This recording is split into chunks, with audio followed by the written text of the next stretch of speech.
don't stop. Brain don't stop.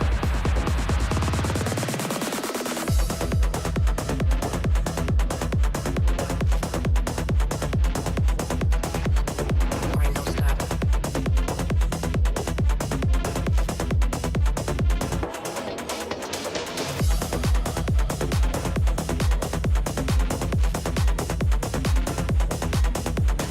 Brain don't stop.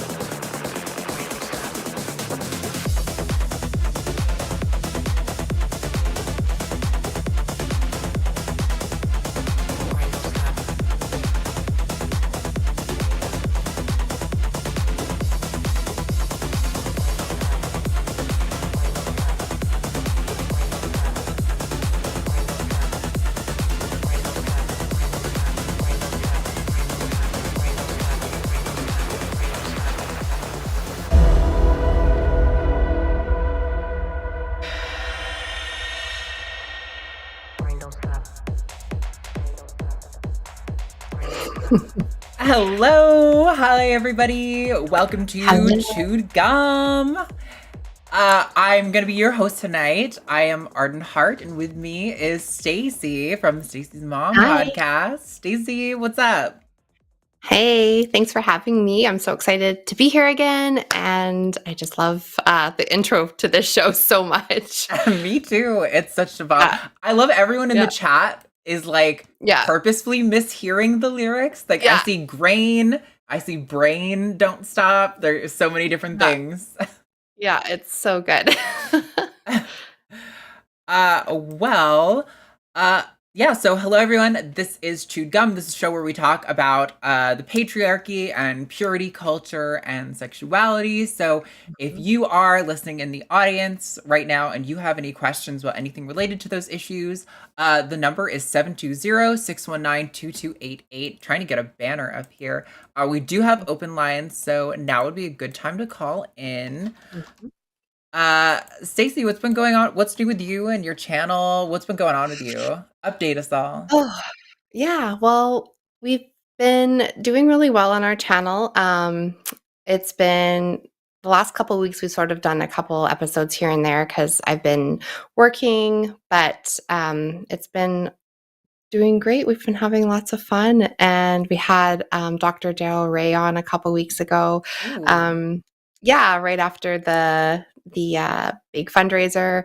So Yeah. I always love talking to him or even listening to him, and he's always so informative about even purity culture and sexuality, and so yeah. So that was a great guest. Yeah, so it's been good. It's lots of positive feedback that we've had. Our channel's been going for I think 13 months now. So yeah, Oh, it's you been just just hit over like a your year year. mark. Congratulations. That's so Yeah, thank exciting. you. Yeah, it is. I just realized that a couple weeks ago, like, wow, it was May of last year that we started, and we're having a great time. So yeah, my mom's in the chat. So hi. Heidi. Yeah, If yeah. anyone in the chat is listening right now, you should go check out Stacie's Mom podcast on YouTube and go Thank subscribe. you. Give them some love. Tell them you came from here, Mhm. so they know. But yeah, I am so excited. We do have open lines. There's no one in the call Mhm. queue right now, but definitely think of calling in if you have anything related to those topics. Yeah, Mhm.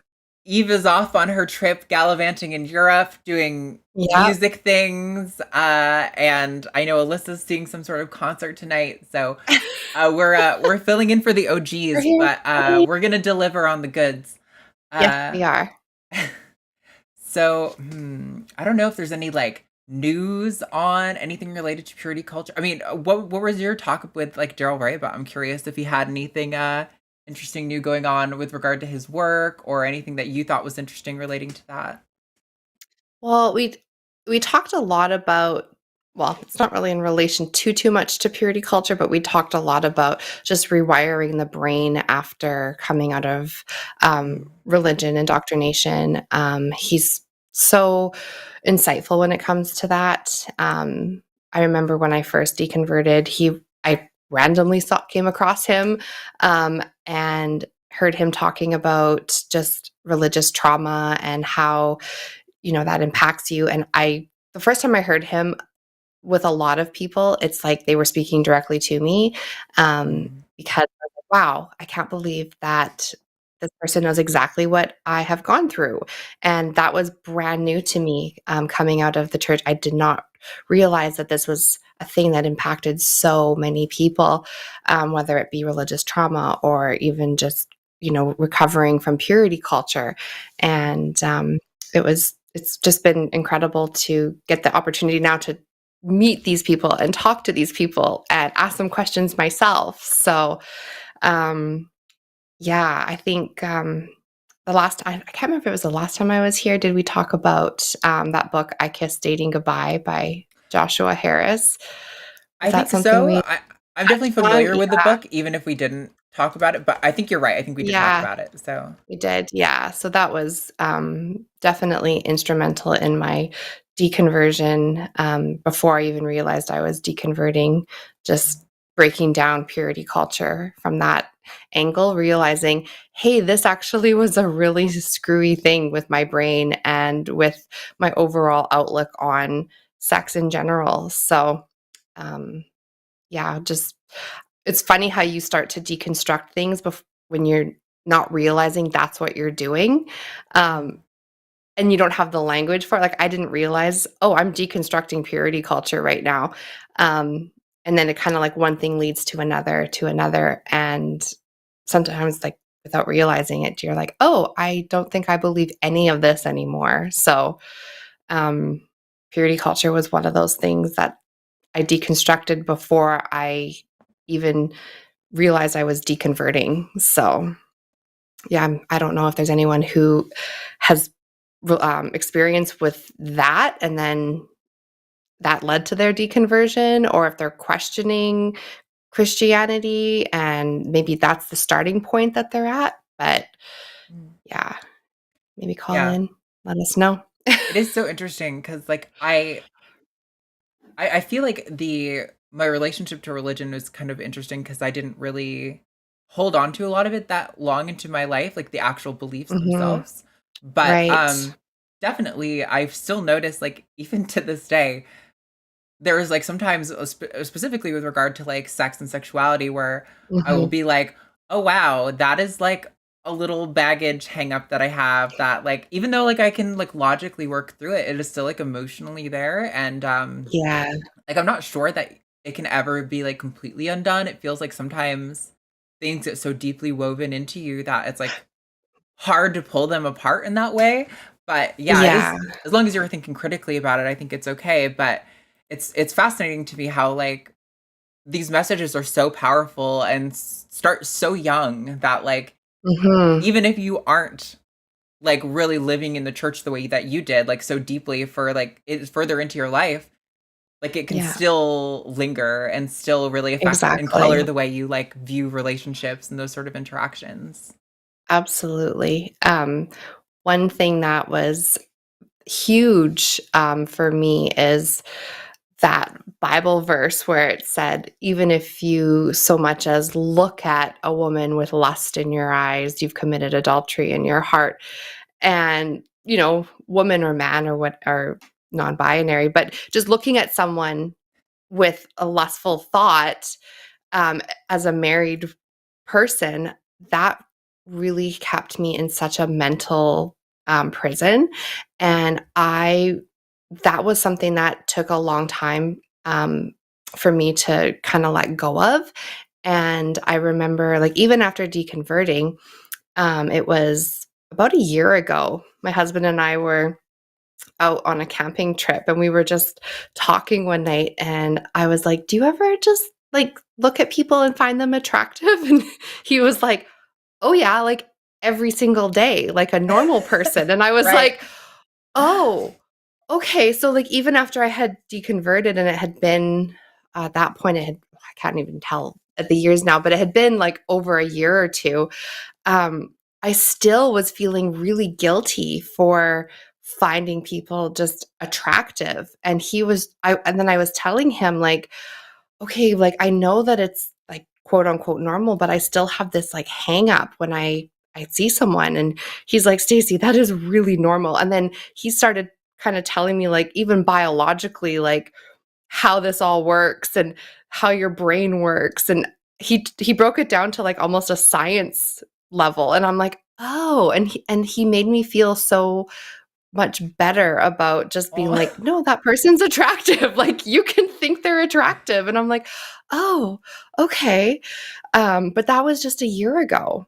And oh my gosh, that yeah. conversation, yeah. And I was like, oh, so like if I think someone's attractive, like you're not mad? And he's like, no. And I'm like, okay, because just so you know, like I'm not mad if you think someone's attractive. And he's like, okay, well, that's good. So it was just that was a hang up for me. And that came from purity culture and that Yeah.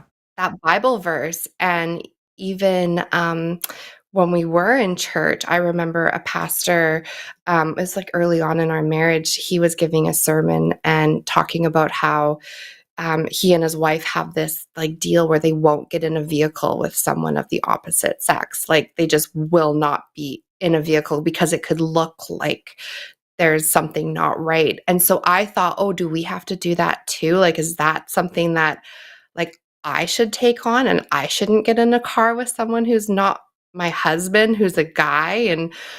Um and there was times where like I had to drive someone somewhere and I would feel really guilty and I'd like call Brian and tell him and he's like, that's fine. Like I don't care. But he didn't grow up with the purity culture mindset. So he was just like, okay, whatever, you know? So so different for him. And then marrying me, who was just I had so many hangups when it came to sex.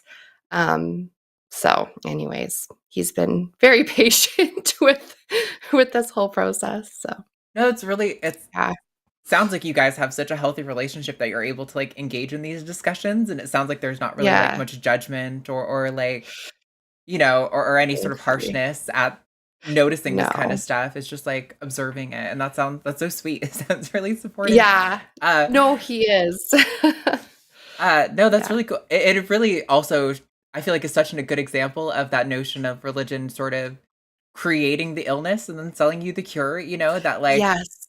like this function of our, like, you there's no control over it. Like if a person enters my visual field, like I'm gonna have some sort of assessment about them and whether I think they're attractive or not. Like Oh, for sure. it's so automatic. Like it's not even like a thing I'm like aware of. And like to Yes. think that that is like an action that you're taking and that you should feel bad Yeah. about it is Yeah. like really the core of, I think, what this show kind of is about, is those ways that are just natural functions of our biology and attraction and sexuality and things like that have been co-opted by religion to be turned into these like Yeah. weapons against ourselves, as a matter of Yes. control. And it's really sad. And hopefully maybe we'll get some discussion on that tonight. I do see we're starting to get some Yeah. calls filtering in that maybe can Oh, kind of yay.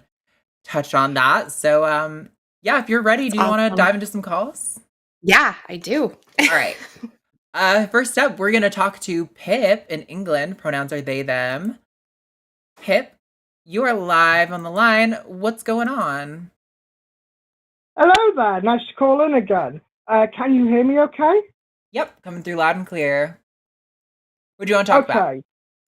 Okay. Yeah. This is going to be a bit more of a personal call than I have in the past. And so while I'll try to keep things concise, I know I do ramble a lot.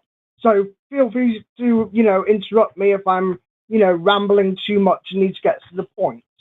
But No more worries. to that very point, I am an assigned male at birth non-binary person who is, very generally sapphic leaning.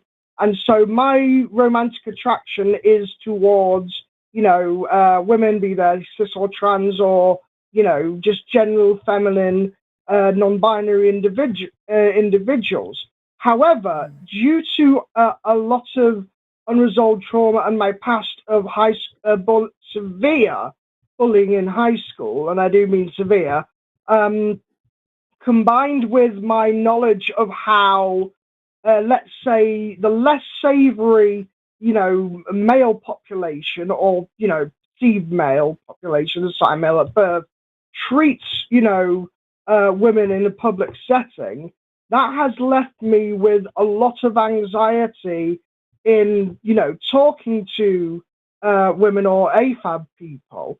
And so I'm just, unsure how to really both make new friends and also find a potential romantic partner later down the line without silencing that little police officer in my head, so to speak, telling me that, don't say this, otherwise they're going to see you as a harasser, and so on and so forth. Because I am really paranoid to the point, long past the point where it's healthy, that I will be perceived as being in the same type of people as the catcalling misogynists, even though that's the absolute last thing I want to do. Yeah. Stacie, do you have thoughts on approaching women, I guess, femmes in general? Like a good way to approach a woman? I mean, yeah, I think just being yourself, and just one thing I don't like as a woman is when someone is trying to be too familiar with me right away. Like I don't like when people automatically call me Stace and we don't know each other very well. Like that's really too personal for me. So I also don't like when people start calling me dear or sweetie. So I would stay away from those types of terms. Yeah, I even in like I get messages on social media from people, and if they start off by calling me like sweetie or dear, I'm just like, not that I'm looking for anyone, but even just in a casual conversation, that's like a nope, don't talk to me type of thing. But I would just big red flag. Yeah, like I also find it kind of demeaning in a way. Yeah. Feels like infantilizing to me. Exactly. So yeah, I don't like when people just try to get too personal too quickly, like we know each other really well. So that's something that turns me off, even as like as a friend. But if you are looking for a romantic partner, at 100% when I was dating turned me off. So yeah, absolutely, that makes sense. I usually try to relate to people based on like a shared common interest. Like if they've got a shirt of a metal band I love, I'll usually try and talk to them about that. Though my last experience this wasn't even like a seeking romantic partner kind of thing, but there was a youngish AFAD person, I'm guessing was, a woman, didn't seem to specify otherwise, but she was in my, music classes that I go to regularly, and, she had this Amon Amarth shirt. I love that band. And so in between songs, I just, put down my bass and just, went saying, hey, I love Amon Amarth too. I love that shirt. That's awesome. And she just kind of looked very withdrawn, very cold, and almost intimidated. And I'm like, oh crap, have I committed some social faux pas here? Because I legit thought that would be a situation where, hey, we're in a music group, we're playing music together, we're sharing the same interest. And I'm not even going through the whole, name 5 songs spiel that a lot of idiot metalheads do. I'm just saying that band is awesome.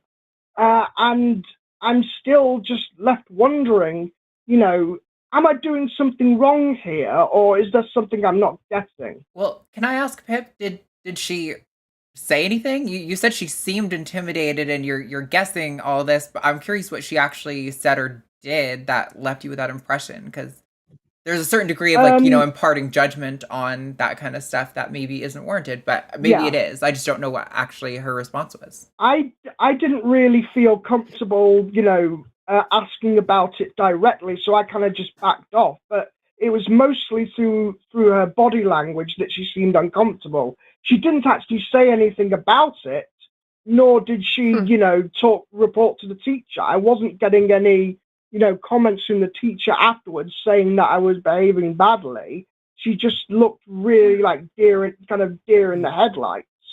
Well, I feel like that sounds kind of weird on her part. I think trying to acknowledge to someone like, "Oh, hey, I like your shirt. I like the band that's Yeah. on your shirt," is a It's- kind of a really normal, like really generic thing to do.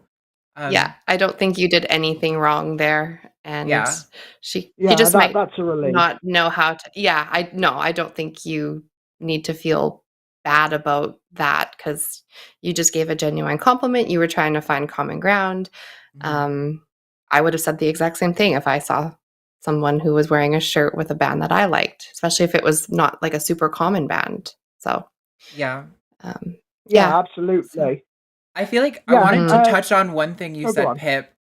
You were talking Yeah. about like, kind of the distinction between like the anxiety of like wanting to pursue someone for romantic interest or even friendship. And I feel like maybe something to consider is like making your intentions super clear. Cause I feel like in my experience and the experience of other women that I've spoken to, I don't think most people are super bothered by someone shooting their shot, as it were. Mhm. As long as you're like upfront. Like if a guy comes up and is like, "Hey, you're really pretty. I'd like your number, or I'd like to take you on a date," or something like that. That to me is super straightforward signals, right? I can either accept or reject that. There's no Yeah. confusion about his intentions. But something that a lot of people do that is kind of frustrating and a little bit creepy is when they kind of have this intention of becoming your friend as like a manner of getting the foot in the door, and then like they want to Yeah. shift the Oh dynamic yeah. like down the road. And so I would caution of like just being clear about your intentions. If you like someone, Yeah. like being like express that like directly and let the chips fall where they may, whether they accept or reject that. And then if you want to be someone's friend, make that super clear. And obviously dynamics can change naturally, but like Exactly. I think, yeah, it's just kind of, so, I don't know. I personally experienced it multiple times where people like have like, chatted me up in an effort, and I was like, oh, this person seems cool. Like this, I could be friends with this person. This person's really nice. And then like it becomes clear not too far down the line that their intentions are actually probably kind of mixed. And then it puts you in a really awkward position where you are like now like friend zoning someone or like, hurting their feelings when it's like, okay, I thought this was one thing because that's how you brought it up. And now it's like you're trying to Yeah. shift the dynamic, So, yeah, I think being really direct with your Yeah. intentions is good. Mhm. The last guy who asked me out in public, I was like super flattered. I turned him down because I have a partner, but like, I was like, the whole day, I was like, oh my gosh, I feel so good about myself. That was really sweet. And It actually is very flattering, to just yeah. have someone compliment you, tell you you're beautiful, even ask you even if you're like, "Sorry, I'm married," or, "Sorry, I have a partner." But, like, that's happened to me, and it doesn't take away from the fact that it's like, "Wow, like, that was really nice," and, Mhm. at the same time wanna just let them down very gently, but it still is a really nice feeling to be like, "Oh, someone thought I was, worth asking out." So, Yeah. Yeah. I Yeah. think just Absolutely. have the confidence to go for it at times, and you might strike out, but then you might strike rich. So Right. Yeah. Yeah. Honestly, the way I see it is that if there's one thing that my last partner, who I'm still very close with, has taught me, is that friendship is never like a consolation prize. It's never a step yeah, down.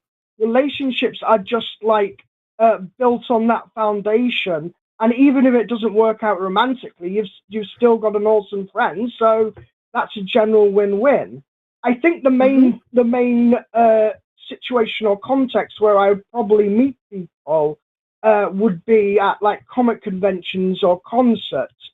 And that's where I often get quite anxious about, oh, am I bothering them? Oh, am I intimidating them?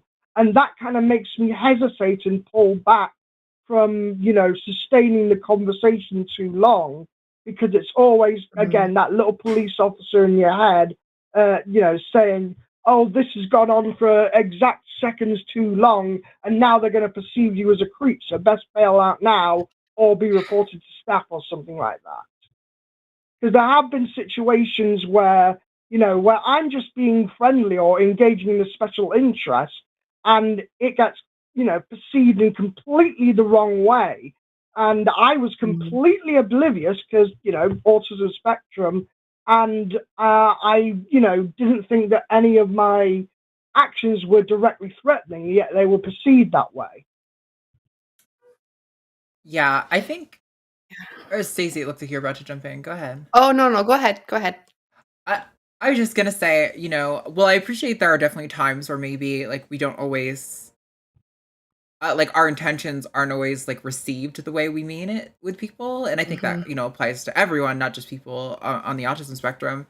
I think maybe it's worth like trying to accept that like women are fully capable of like telling you where they're at, and if they don't explicitly indicate that you're like intimidating them or like crossing a line or something, that maybe you're okay. I think I don't know. I think ruminating constantly on like, did I maybe make them feel uncomfortable? Did I maybe do this? Is really just going to kind of psych yourself out. And like, it could totally be the case that they don't feel that way at all. And they're just like, oh, I just don't know that person. Like, it's hard for me to relate to them because I don't know them yet, and it's not actually as deep as you're making it out to be.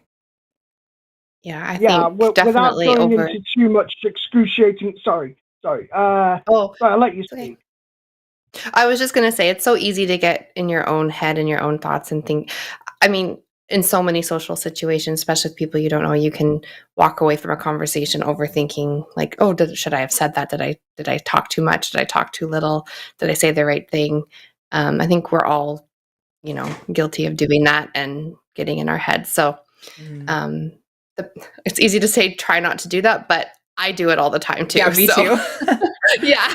Oh, yeah. That makes a lot of sense. Everyone does. Yeah. And it's not just in those romantic situations. It can be with, any situation where you just walk away like, oh, how did I come across? Oh, I hope they didn't perceive it that way. And then 9 times out of 10, they don't.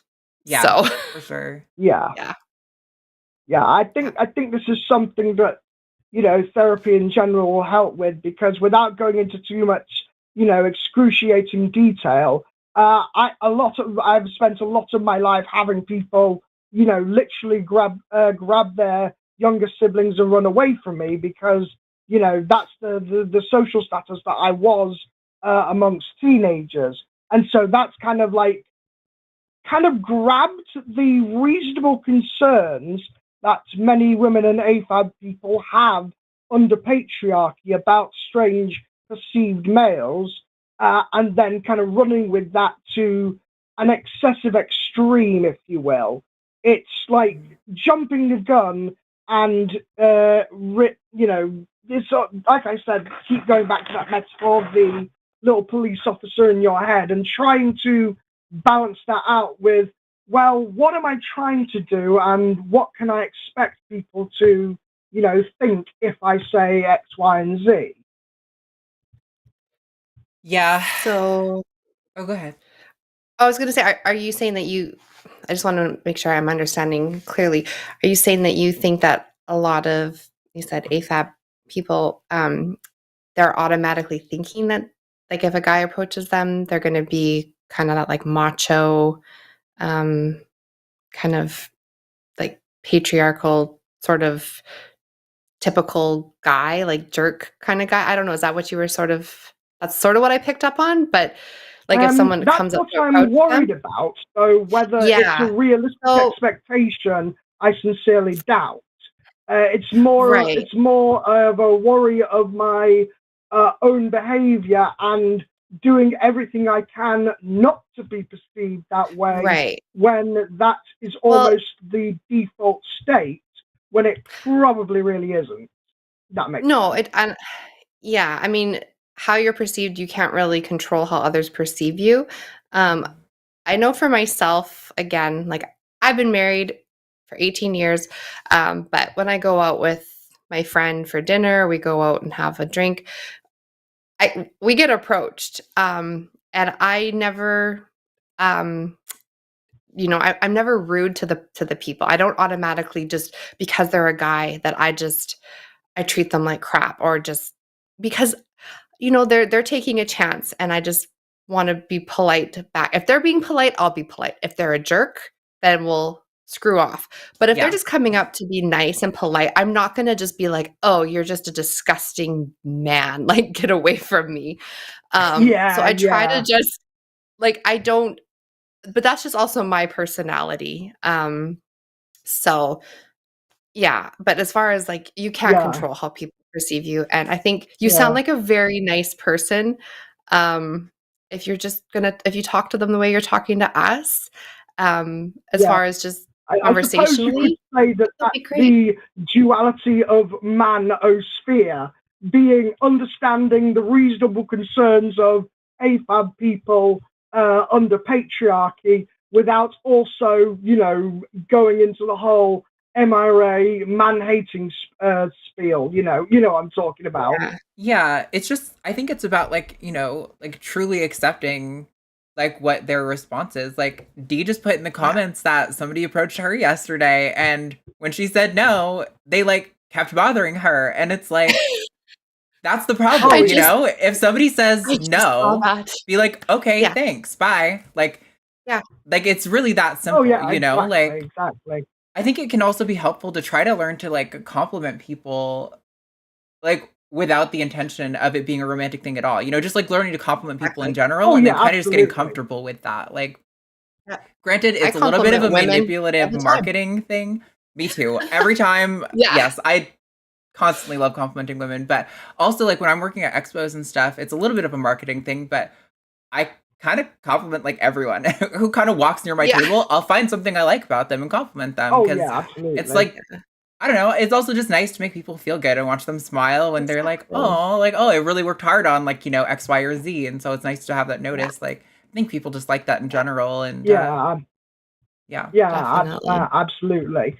Well, thank you very much for this discussion. It's been really helpful to get an even perspective, if you will, on honest conversations with people you want to know, without without violating their boundaries, because that's the key thing that I always want to keep in mind is I want to respect people's boundaries, but I also want to talk to people with similar interests and similar values to me, and so while it's always a balancing act to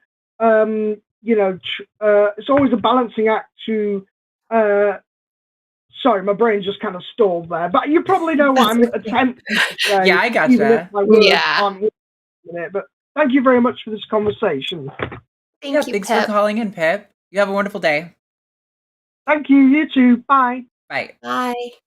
Or I guess night. So Thanks in the kind. UK. Yeah, I know. Yeah.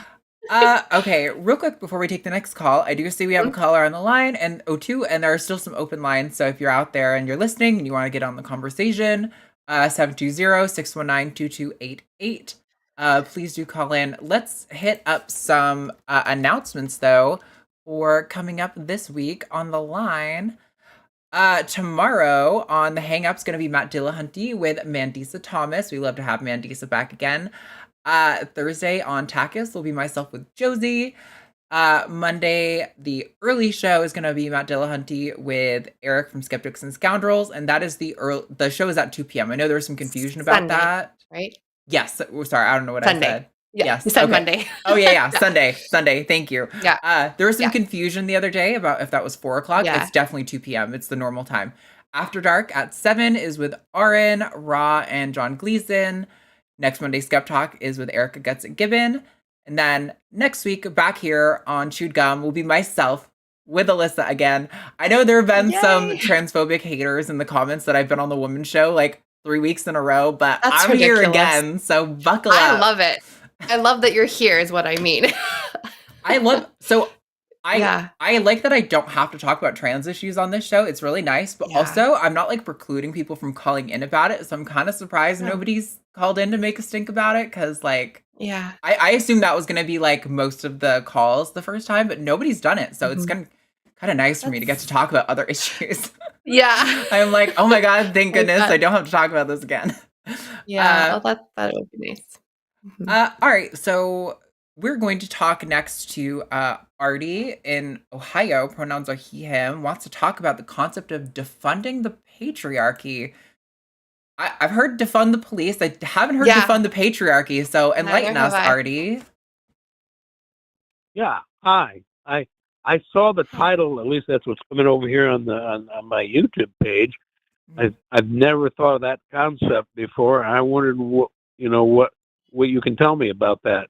How do you do? Um, How do it's how do you? defending the patriarchy, not defunding. Then, well, I think I need to get some new reading That makes so much more I'm sense. sure. I was Yeah. like, are you asking Well, us to define this? I every now and then I'm worth a few laughs. I'm glad because I couldn't. Whew. Yeah. All right. Well, I certainly am not going to defend the patriarchy. But we do a lot of talk about deconversion in terms of religion. I think that it's also, and it's a difficult process for all of us, particularly those of us who are born male in the society that we're in, because there are so many reinforcing signals pushing back against us. I mean, we think we're making progress, but it's like on a glass wall, basically. So, you got anything to say to that? No, I Are mean, they? I don't disagree with you. Yeah. Oh, Yeah, I'm sorry, I don't have. I was actually looking forward to talking about defunding the I know, I patriarchy and was seeing so where that went. interested. well, I think it's a worthy topic, but talking about for me, I'm 67 years old and I'm still trying to get through this process. I mean, there's a lot of enculturation, social enculturation that is deeply Mhm. embedded in my psyche and people's psyche. And I've been married for 42 years, and my wife still calls me up short and says, "You're acting like a real sexist pig again," you know. And I'm thinking I'm doing all right, and but she calls me on that. So obviously the programming is in there, old habits and stuff, Yeah. ways of talking. Well, good on I her for being able to call you on your shit. she's been Yeah. calling me my shit 42 years. That's good. Well,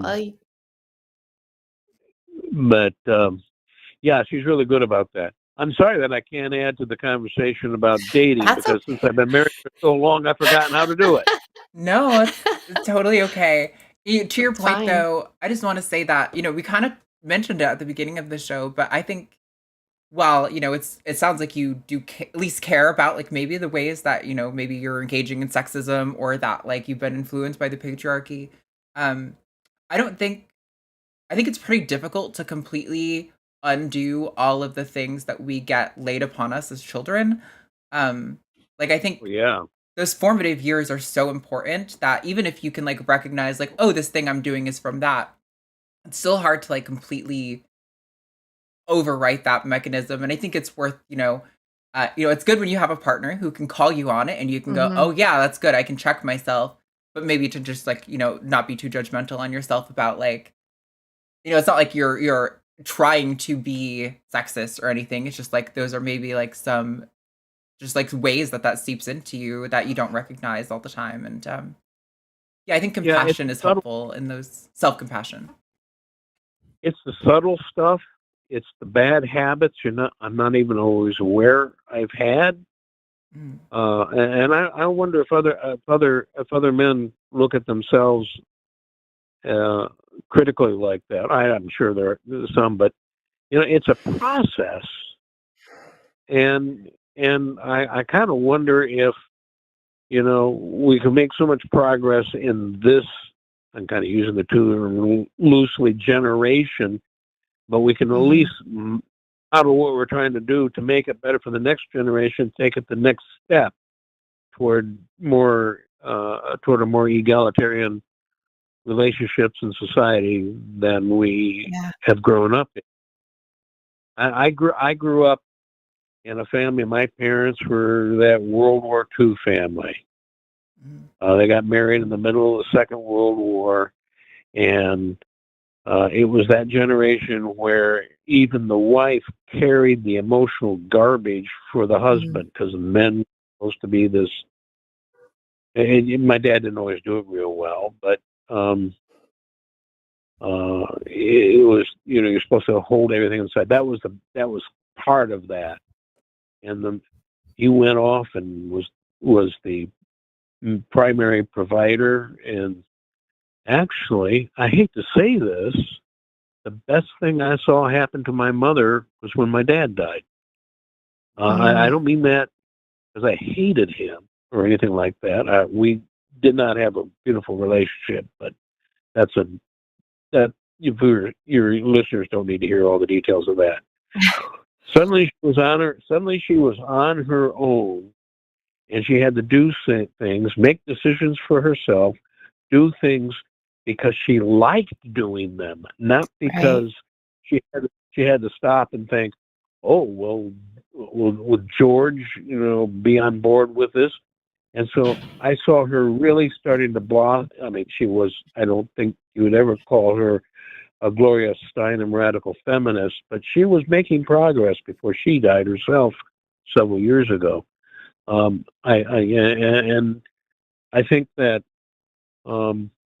sometimes cis relationships can be both positive and negative.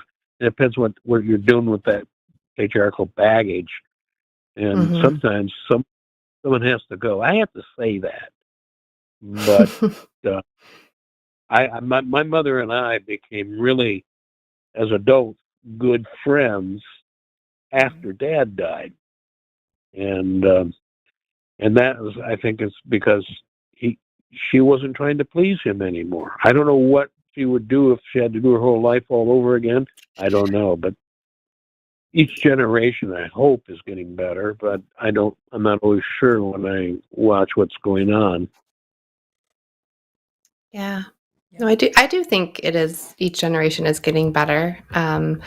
One thing I have noticed, even just with like dads and kids, maybe it's just the circles that I tend to run in, but I feel like dads are a little even more hands-on than what they might have been when, like, I was being raised. They just seem to be really involved in their kids' lives, or just taking more duties or responsibilities, or just wanting to spend more time with their kids, not just have it just be all on the mom.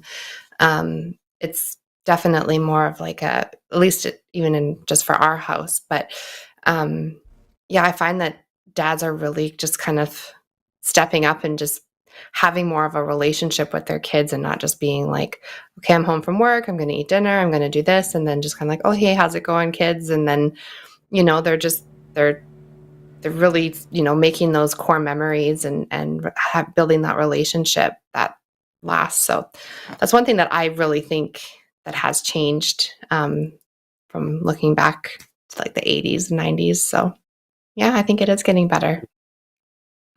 Okay, I'm encouraged to hear that. We have one son. Yeah. He's an adult.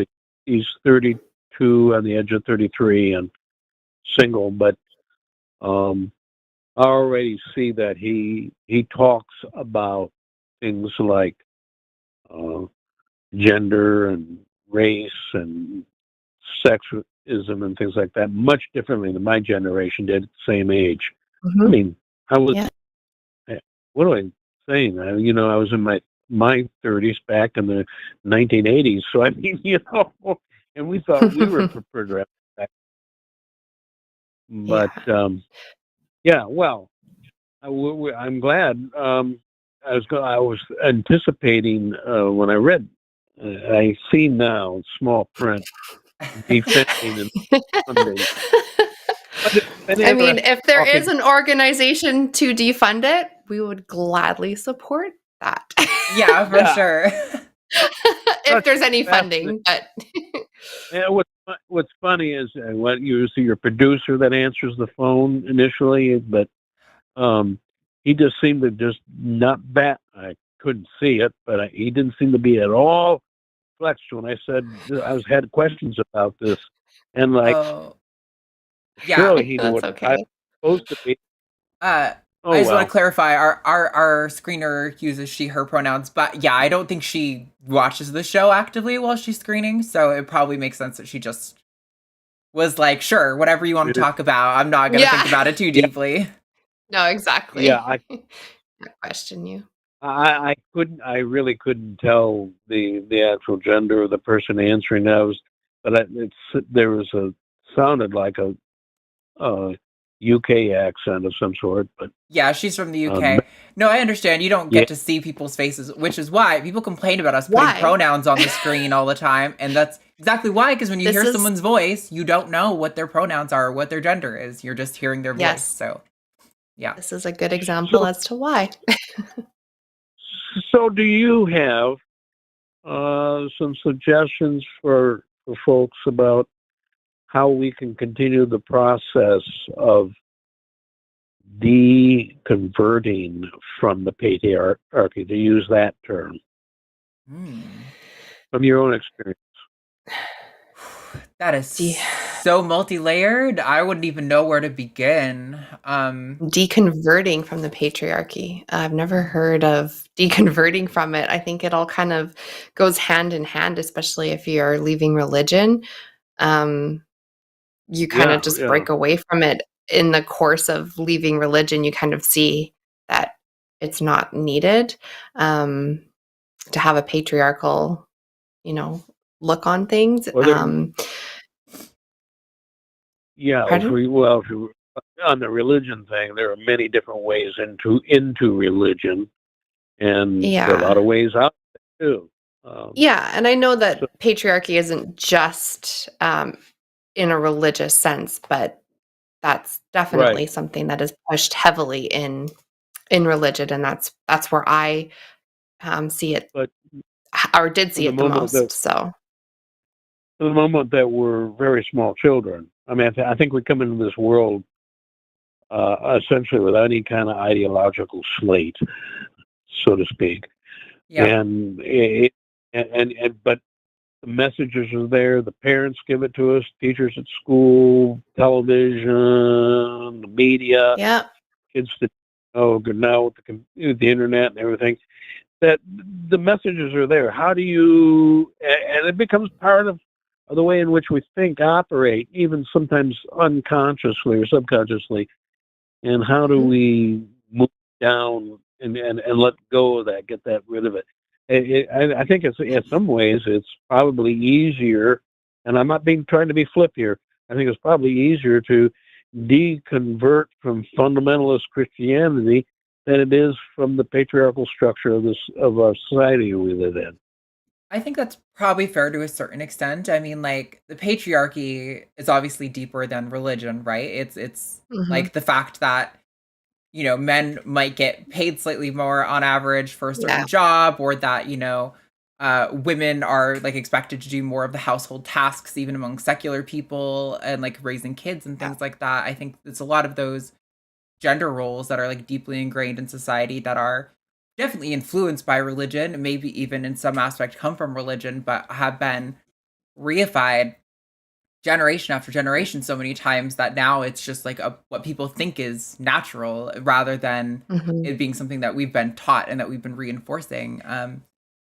Yeah, I mean, I feel like if I had a specific direction to go with, like one aspect of the patriarchy, like we could dig in, but it's really hard to just be like, how do we break down the patriarchy? There's just like that's like a college course, you know what I mean? Like that is like a whole ass topic.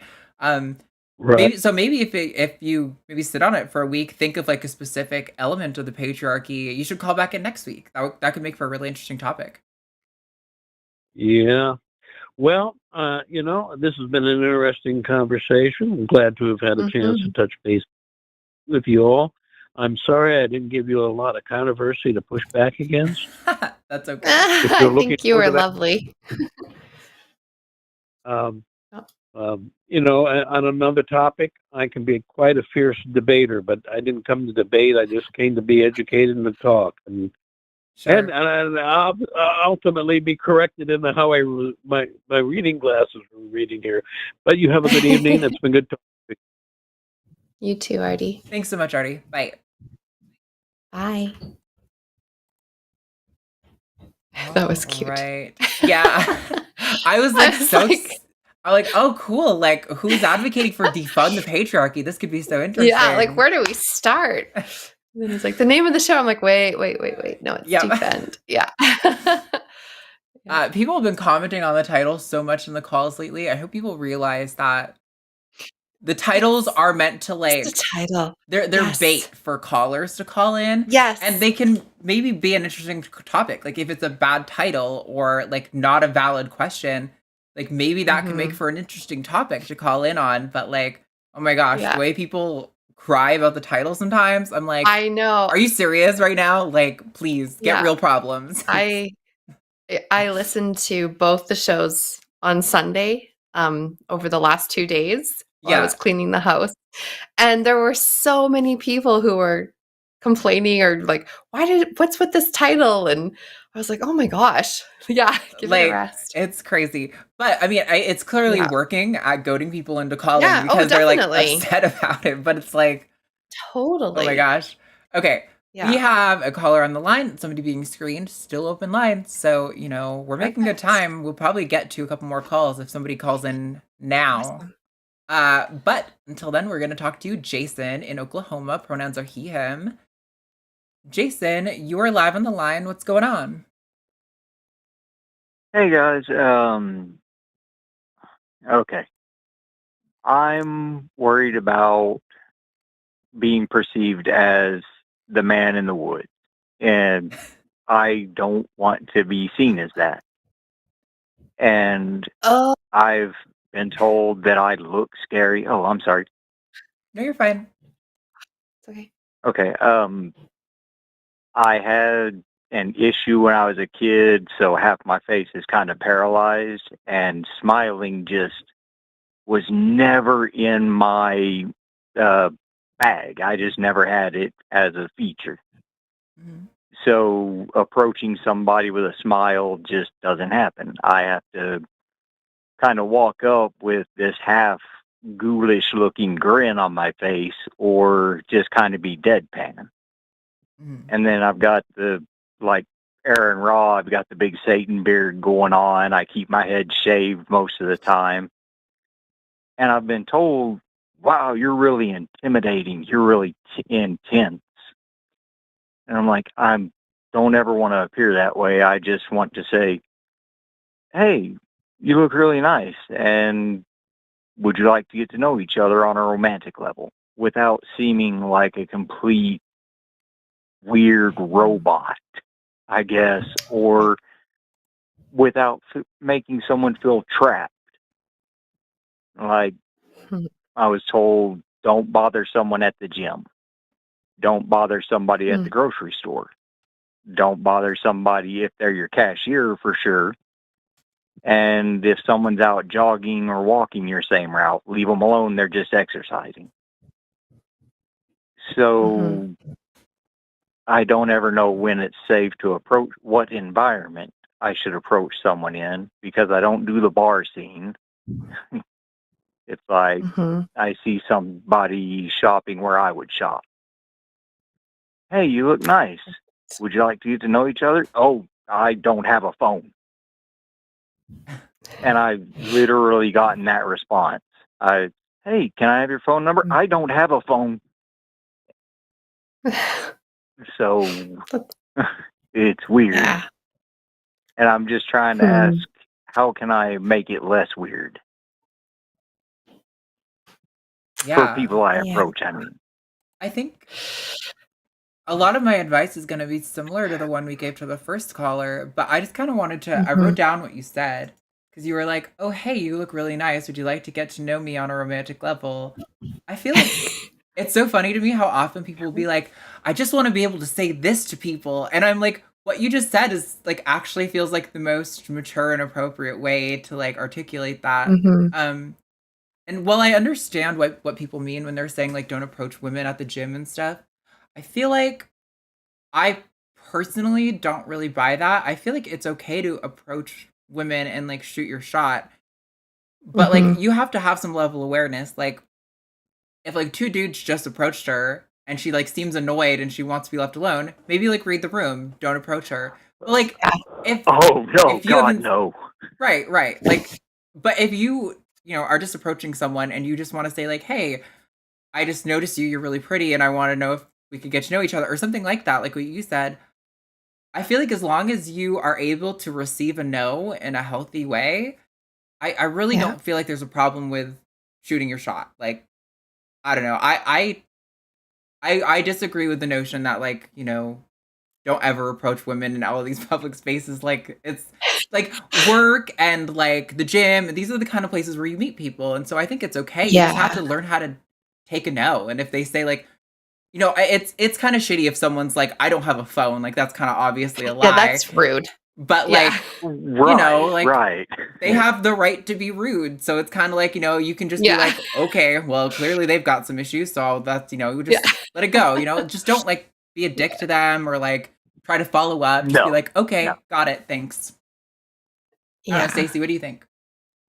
Yeah. I think if I was picturing if I was at the gym, which I don't go to the gym, but if I went to the gym and it would be great. But if I did and if someone just approached me and I didn't see them from, maybe a couple times, like maybe if I never saw them before and they just literally walked right up to me and was like, "Hi, I think you're pretty. Can I take you out?"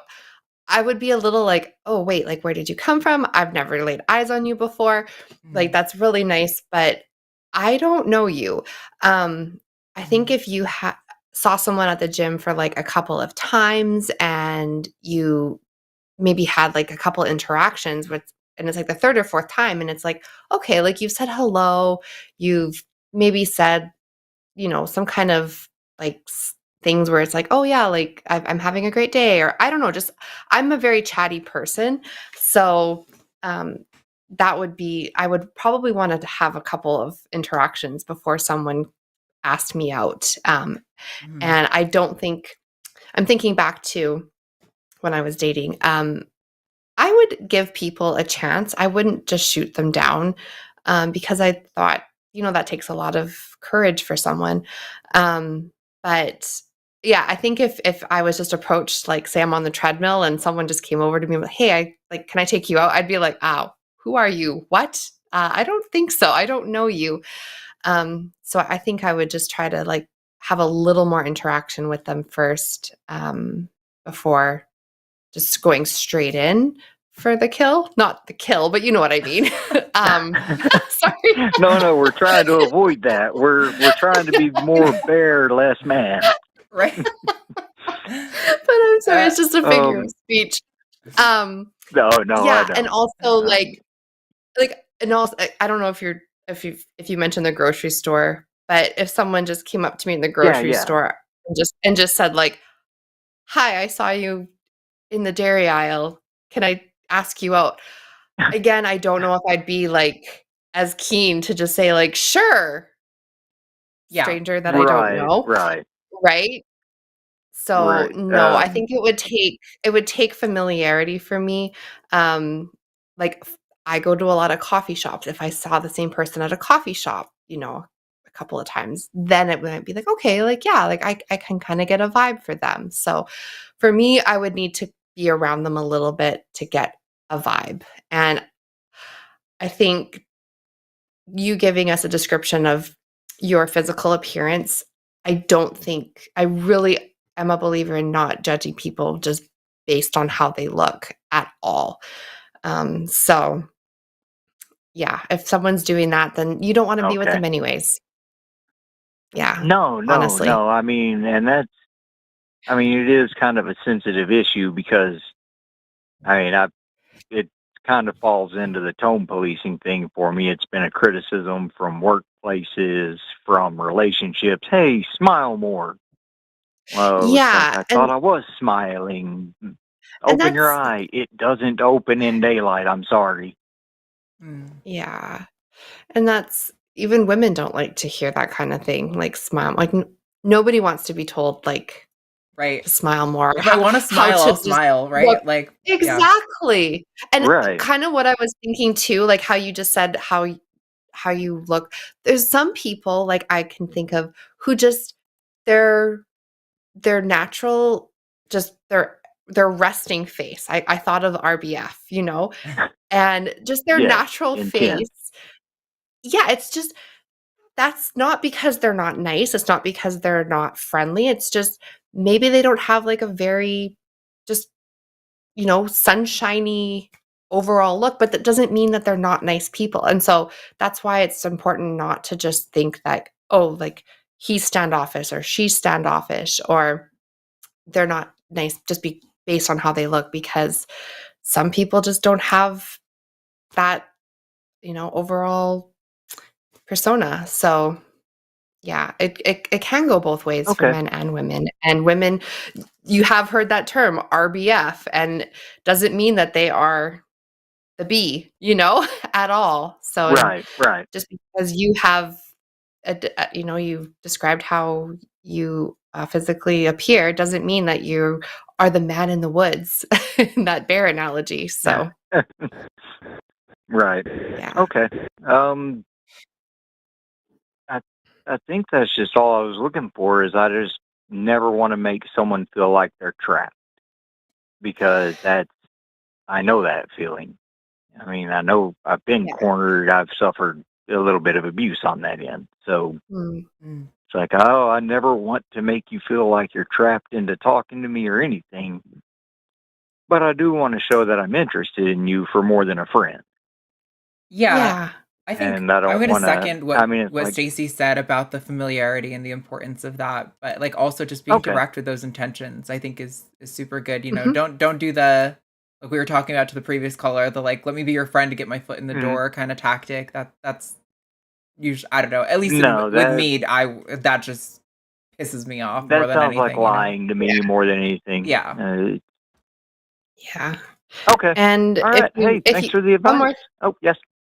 Yeah, I was just gonna say one more thing. If you don't want the person to feel trapped and you know how that feels, I think you probably will know how to pick up on unspoken cues like body language or just how the conversation changes. So if you are aware of that, I think you'll be fine to just know, okay, Okay. maybe this conversation is coming to an end, and just be aware of how their reaction is. And when they feel, or when it looks like they might be done, then just be like, okay, well, this was really nice talking to you, and I hope to see you next time at the gym. Something like that. All right. Okay. I All appreciate right. it. Hey, thanks. Thanks, Jason. Thanks, Jason. Best of luck out there. Yep. Bye. Thanks. Bye-bye. Bye. 2 calls about dating and asking people out.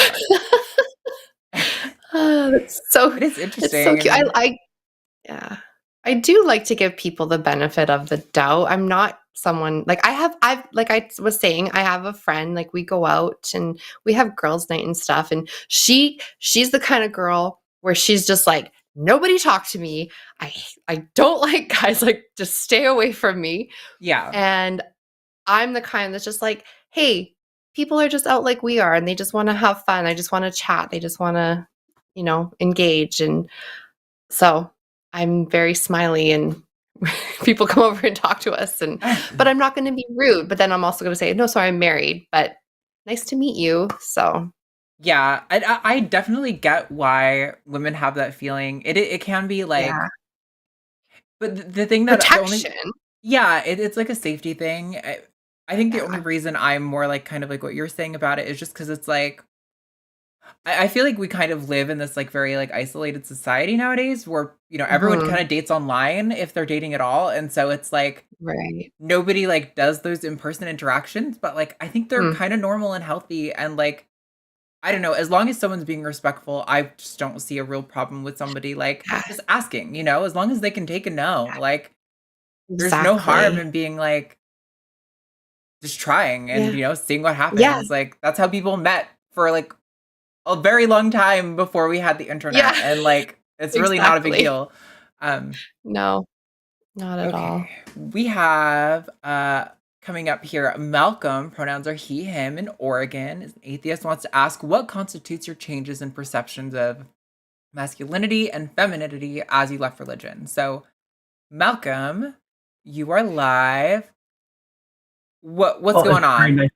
Yeah, it's nice to get to talk to you both. So I've talked to Eve and Alyssa before, but yeah, Okay. I was thinking partially in regards to Artie and Pip's calls that something that I'm really interested in is like how we shed some of our preconceptions.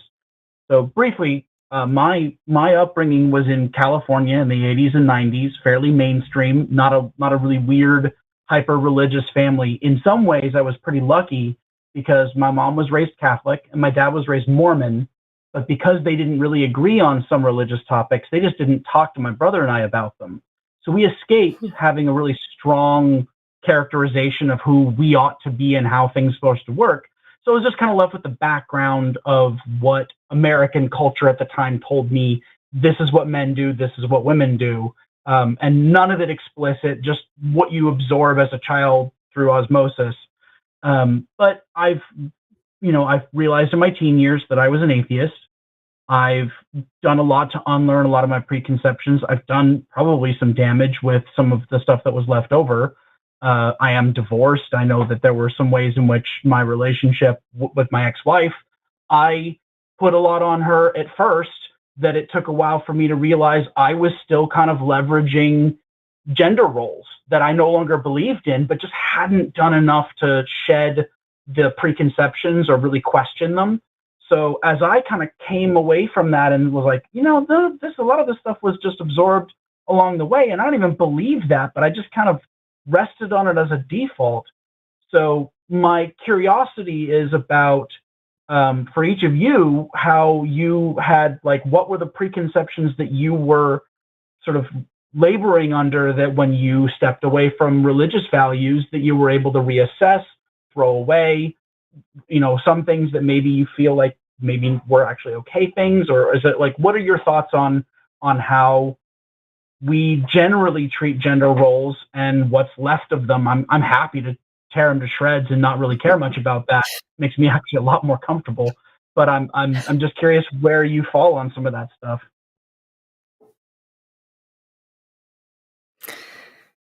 Do you want No, to go go ahead. first? Me? You go I for it. don't know.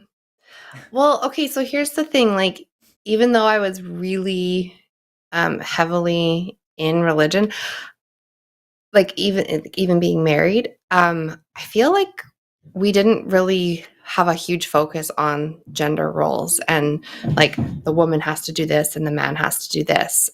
It was very equal in our marriage, in our house. So I don't feel like I had to really break down any kind of ideas and be like, oh, now I'm free to go and pursue what I want. Because my husband was very like, when it came to household duties or, cooking, cleaning, all those things, like we both like to keep a house exactly the same way, which is great. Like we both go to bed with the kitchen completely clean, dishes done, put away. And that's not anything that we were like, okay, we need to make sure that this is done. We both are just that way. And so if there was ever a night where I was That's a not feeling lucky well roll and of I that. was like, yeah, if I was not feeling well and I was like, okay, I'm going to just go to bed, whether I was, pregnant or, nursing or sick or something, I didn't have to worry about like, oh, I'm going to get up in the morning to a really messy kitchen or house. He would do all those things and make sure that the house was how we like it. And that was not like a conversation that we ever had. So we both are very like, just share the duties actively. And like, so leaving religion, it hasn't changed for us. The only thing that I would say, looking back, I wish I did different was when I was a teenager. My only like goal was to get married and have babies. And so I did not pursue any kind of post-secondary education. Oh And no. now looking back, because that was like, okay, you're supposed to get married and have babies. So I thought I was Yeah, it doing was like the the godly American dream thing. that our whole generation was kind of like not shoehorned into, but just like if that's the standard. This is the track that life takes. Yeah, You're gonna do this, then you can do this, then the kids and the house, and then maybe one day exactly. you'll have an RV. Oh, we do have an RV. So that's funny.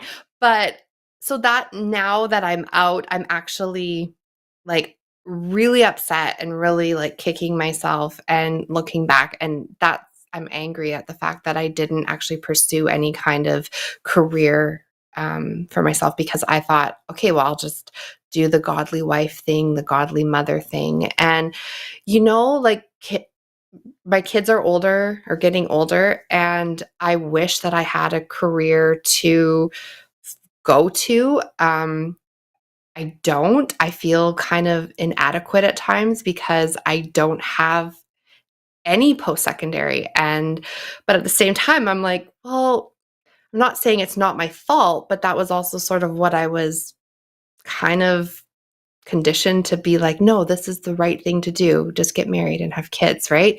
Um, Yeah. yeah. Far And be it for me so to offer advice, especially unasked for, and on your own show. I'm so sorry, but it's never too late. I really believe that. I know other no, people I have said it, but I no. really genuinely believe it's never too late to decide that you go for the degree, go into the career you Yeah. want, take the steps. Yeah, no, and I don't disagree. It's just now it's a matter of money and inflation and Yeah. still raising Oh, those 3 kids, and like I College do is have a so job. Easy to Yeah. suggest it all gung ho, and another thing to afford the Yeah. damn thing.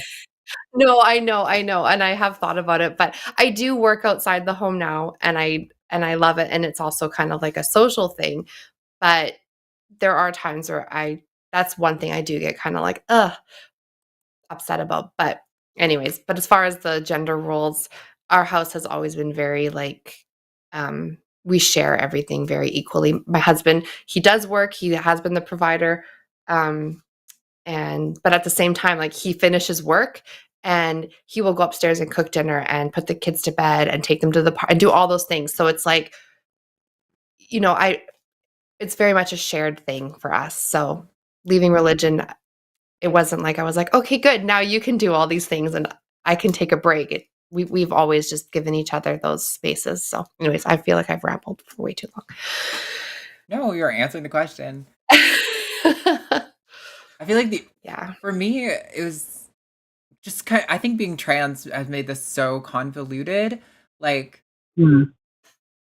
I feel like growing up, there was a lot of things that were kind of pushed on me to this is what boys do and this is what men do, and so you should do these things. Mm. And I resented a lot of that growing up.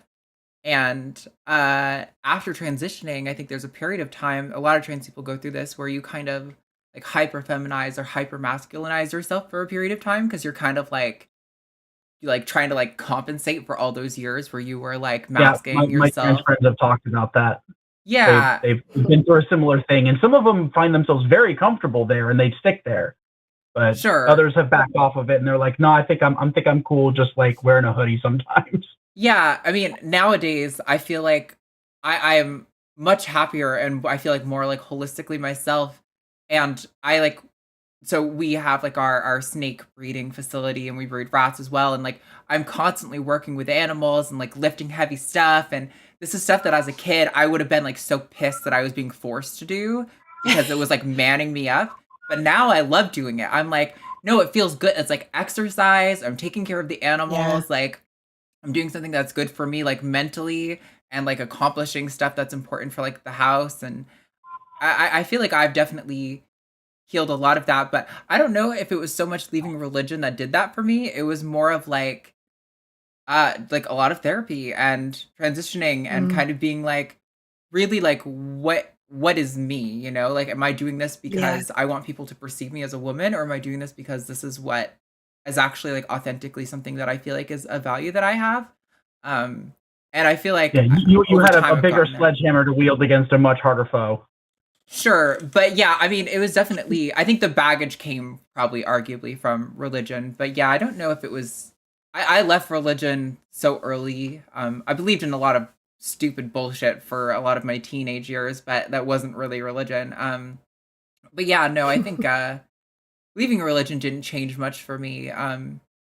It's been a Would lot you of like the other work, the internal work that I've done on like myself as a person that I think has helped me kind of overcome those things. I kind of feel like I identify with that notion that teenage bullshit is definitely a thing. And I mean, for me, my teenage years were my angry atheist phase. I was so bitter and going to a Catholic school, which did not help.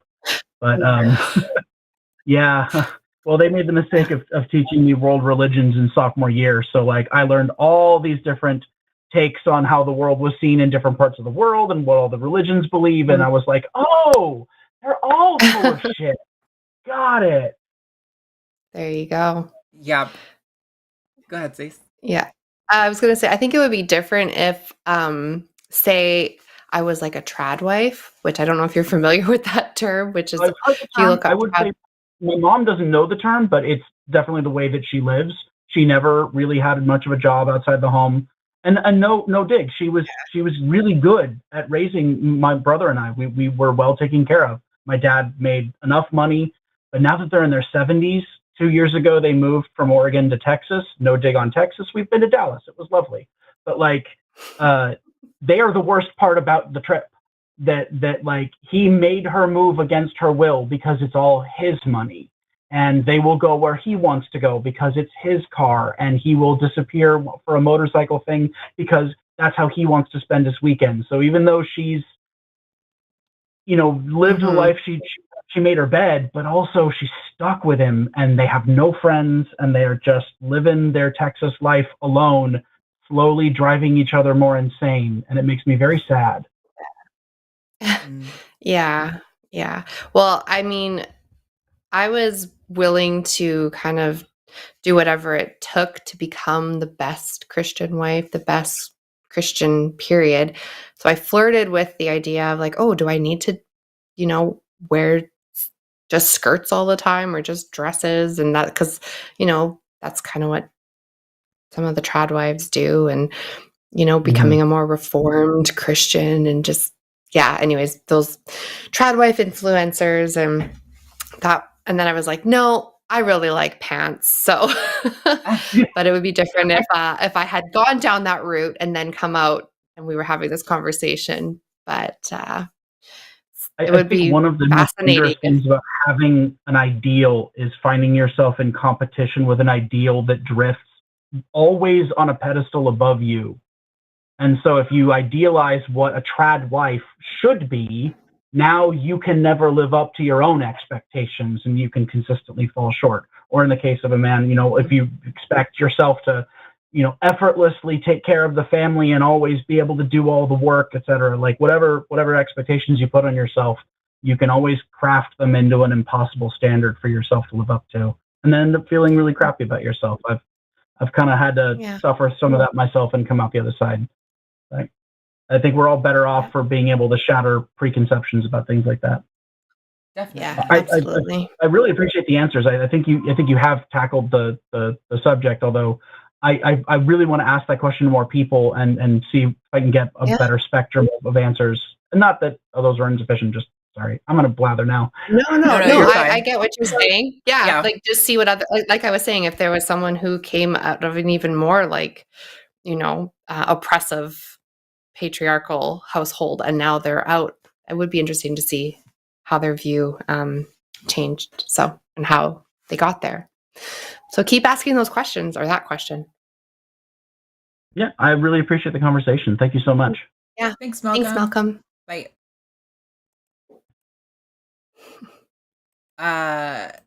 Stacie, quick question. Did you have a hard limit for tonight? Time? Okay, cool. No.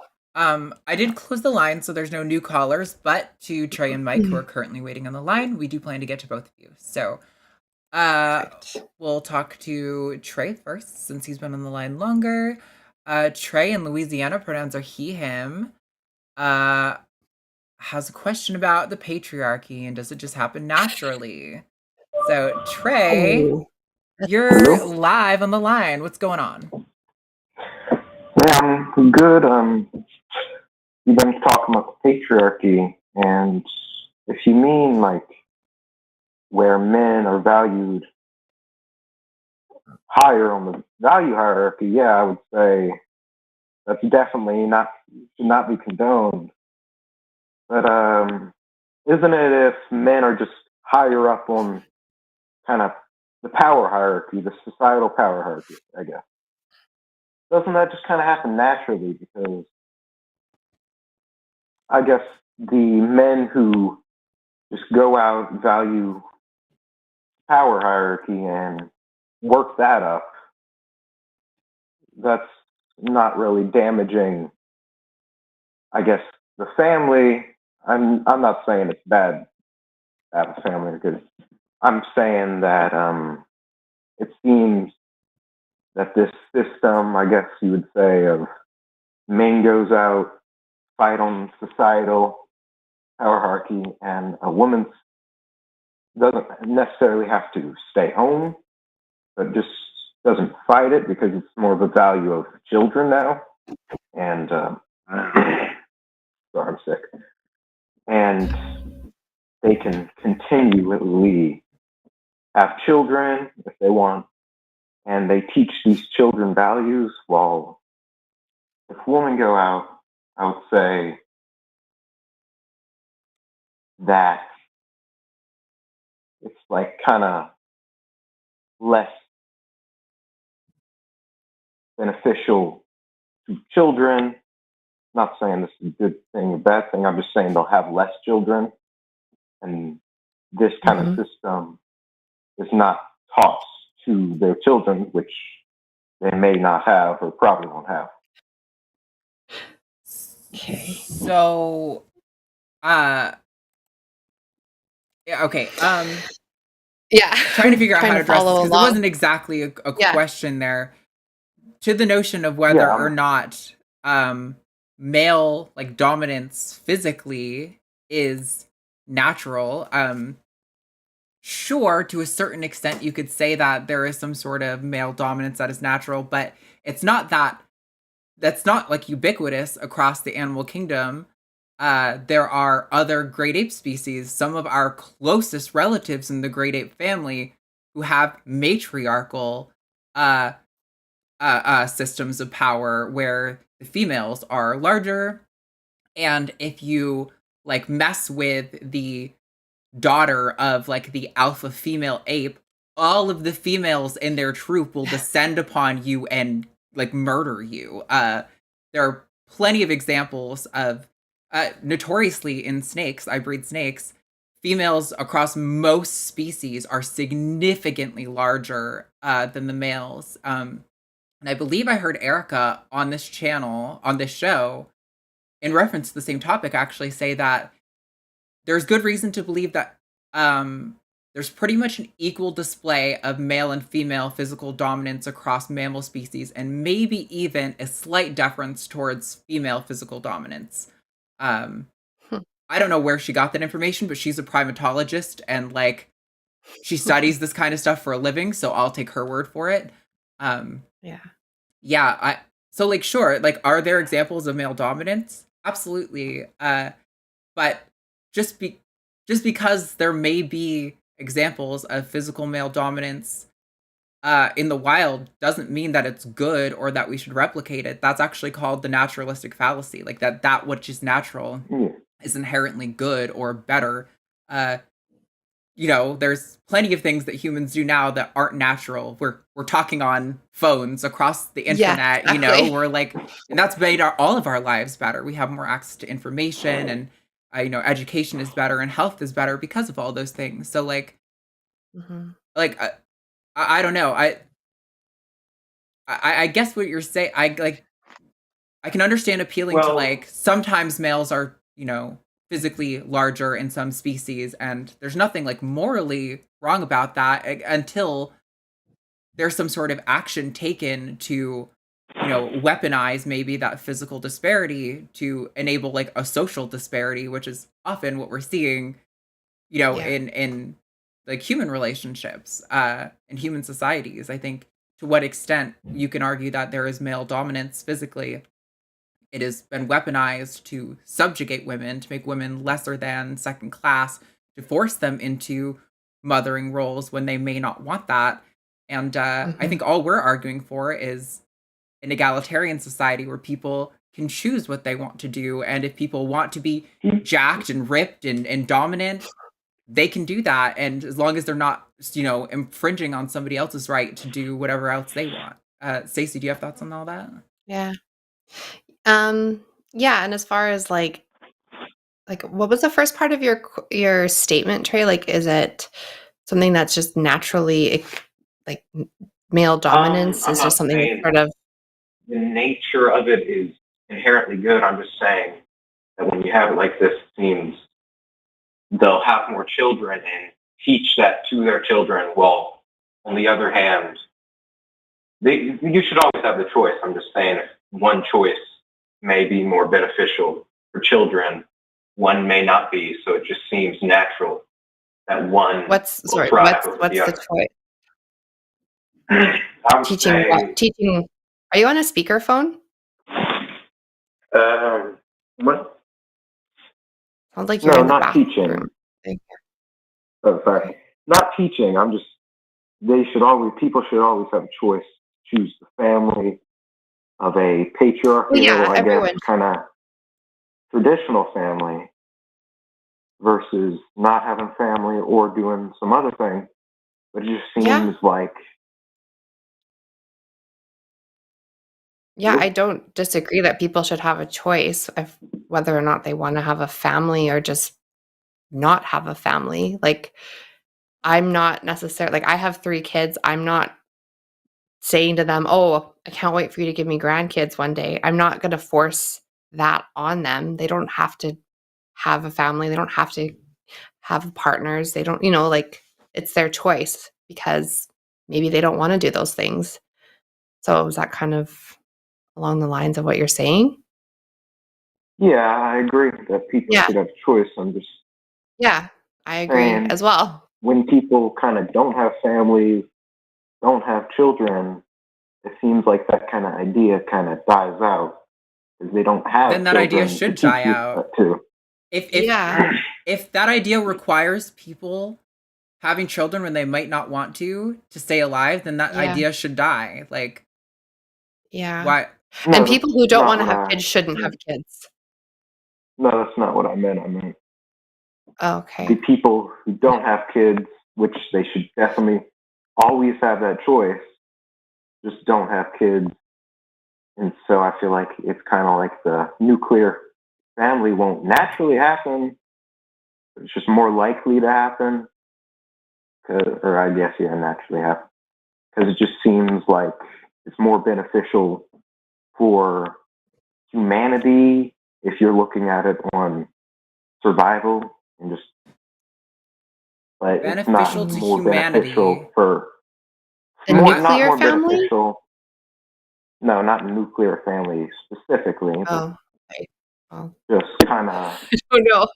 Yeah, Trey, I'm having a hard time Yeah. following you. What is it that You're you think is kind of beneficial to the nuclear or to humanity? I guess the woman or man. The woman having the children and kind of staying and teaching those children, not necessarily not participating in the society, but just not engaging and kind of like trying I to don't understand. achieve a higher position. Trey, I'm sorry. It doesn't feel like your point I'm is sorry. totally thought out all the way. No, it Like, doesn't. It's like you're kind of thinking it as you go. yeah, it So feels like you think that people should have a choice, but at the same time, Yeah. everyone should have a family.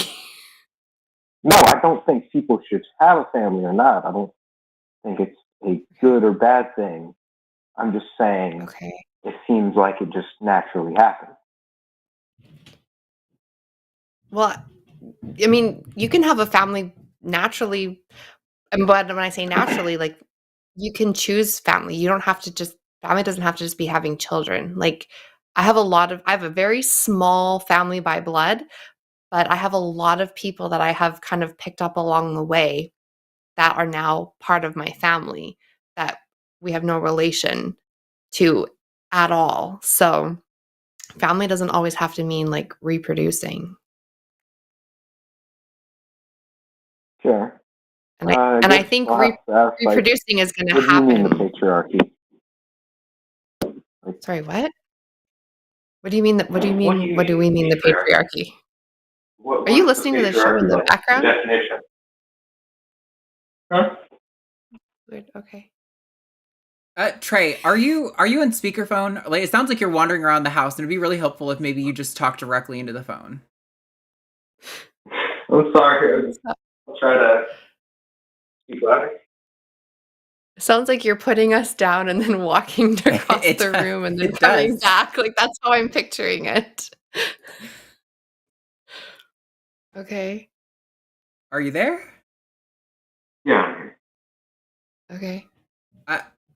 So I'm trying to follow I your don't point. Are know you if trying to it's suggest that, conversation. like, in like an evolutionary sense, like we're more likely to reproduce under the nuclear family? Like, I'm struggling to follow your argument, man. Yeah, me too. Yeah, I'm doing a bad job explaining this. Tell you what, I Trey. don't even know what you said. Yeah, Trey. It's really, we're having a hard time hearing you. So first of all, that's a communication issue. But why don't you sit on this, brew on it for a week, and like refine your idea, and then maybe call back in next week. That's a Yeah, good sounds idea. like a good idea. Okay. All right. Cool. Thanks, Trey. We'll Bye. talk to you next week. Bye. Bye. I don't even know. Like, I've heard very similar arguments to what he was making before. Mhm. I actually just uploaded a clip with Erica and Alyssa this past weekend of them having a similar conversation. But the guy who came in actually had an argument. He was saying that, like, the patriarchy is ubiquitous in nature, and while I'm not saying it's good, it is what it is, and I think we should accept it. Like, that was like, there was like content there to address, but Right. yeah, I didn't Like you should just accept. I didn't know what he was saying. Yeah, because every time we were like, be "Oh, you're honest. saying this," he'd be like, "No, I'm not saying that," and I'd be like, "Wait, what? Yeah. Are you not I don't saying know that?" what you're saying. Yeah, okay. No. All right, we have one caller left, so we're gonna talk to Mike in Ohio. Pronouns are he/him. Mike, you are live. What's going on? Oh, not much. Let me get you off a speaker. That would be great. Okay. Yeah, I'm old. No worries. What's going on? It takes me a second with technology. I was just confused of what the show was. What do you mean with does the patriarchy matter? Well, the topic is is the patriarchy worth defending? Yeah. Is that what you want to talk about, or did you specifically want to do does the patriarchy matter? Well, I don't know. I mean, all societies have been run by men, as far as I know, right? Is that true? I'm not sure that I would. You may be right. I don't know, but I feel like people say this about religion too. All societies have had religion, and there are a few examples where that's not the case. So it wouldn't be surprising to me if there were a few societies in the world somewhere in history that were matriarchal, but I don't know. So what's the point, though? Yeah, that's what I'm wondering. I mean, take the men away. Do you think the societies would crumble if it was just run by women? Probably. Really? What? Why? Do you think women... That's confusing. Why do you think that? Well, I mean, because men do all the infrastructure jobs. I mean, 98% of garbage workers, trash collectors are men. I do construction. 95% of construction work is men.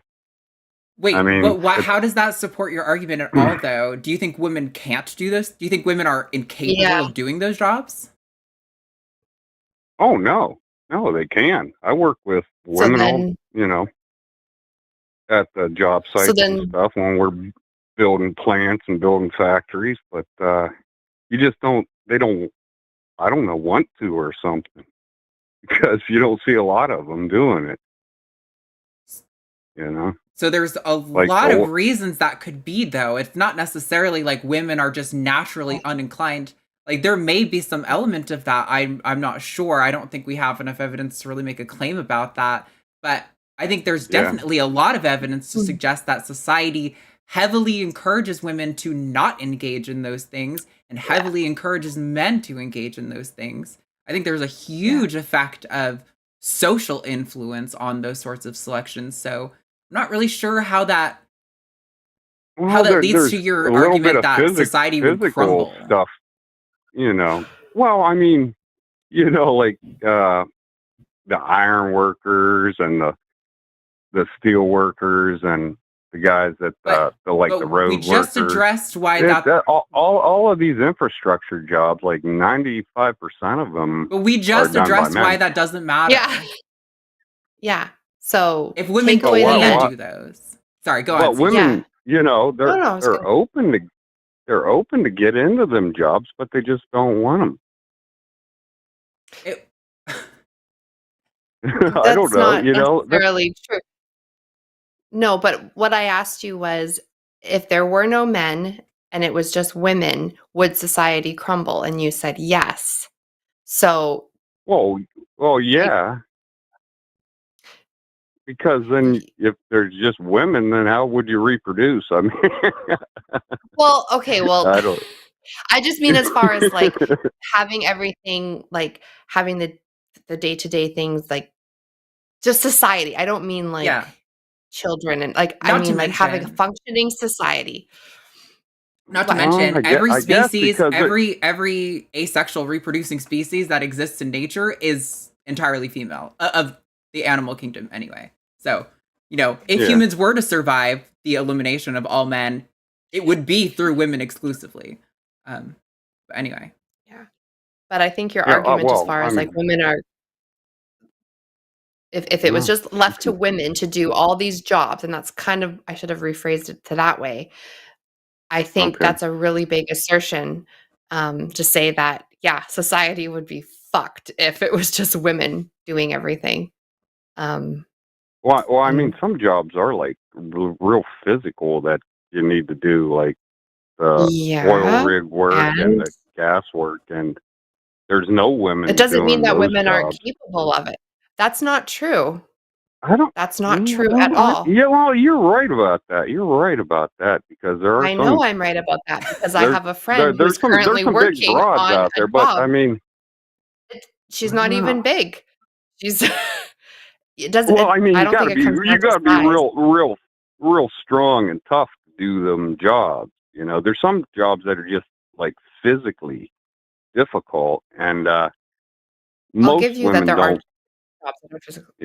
yes, some jobs are Yeah, physically difficult, and some women are Yes. yeah, capable of doing those jobs. So, therefore, Yeah. society, if your entire argument rests on society would crumble because some jobs are hard and women aren't in them very often, like that's not an argument for your I mean, point at no, all. it's not. No, because well, I mean, you like are basically they're not saying doing the jobs. I mean, Mike, we've they're already covered this. Why does brutal. that matter if they aren't doing it correct? There's so many reasons why women don't do that. Think about, okay, if a job is 98% men currently, Yeah, that's a huge Mhm. incentive yeah, for a woman to not do that job because she's going to be surrounded by men all the time who are probably going to be Mhm. sexist and gross towards her. Mhm. So, like, even if she's capable of doing the job, she's probably going to be like, yeah, but I could also go do this job where men aren't going to be gross to me. And I can still Mhm. express, the urge to do like physical, laborious activities. Like, your argument is not, I don't understand what the point And is. at the same time, there's a lot of jobs that are predominantly women that very yeah, few men do, like teachers or nurses or yeah. childcare. Like my son's in preschool. There's like 10 teachers. One of them is a male, and that's preschool. So the same can be said Yeah, on the other side of the coin. exactly. So But we're not So claiming do that people men just can't do Yeah, those but see? we're not jobs. I'm not trying to exactly. We're argue. not. Yeah. I'm not trying to argue. I'm just trying to understand. Okay, we were coming in I'm and just making a trying to claim, and understand. we're asking you to defend it. So, like, Yeah. uh, like, uh, like if we were saying, like, oh, if all the women disappeared, society would crumble because men don't teach very often, how would you react to that? Yeah. Well, I don't know. No, Men no, teach, but I don't know. Men You do if we teach. said all the women are exactly. gone, yeah, and it was left to Yeah. just guys being teachers in all the schools, and I don't think that's possible because men aren't that smart.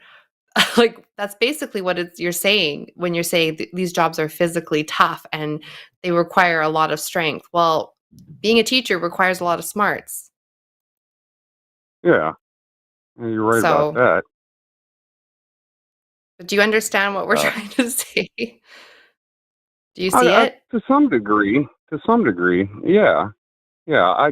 I see. You're saying that women could have a society and run it just as fine as men can. Is what you're Exactly. saying.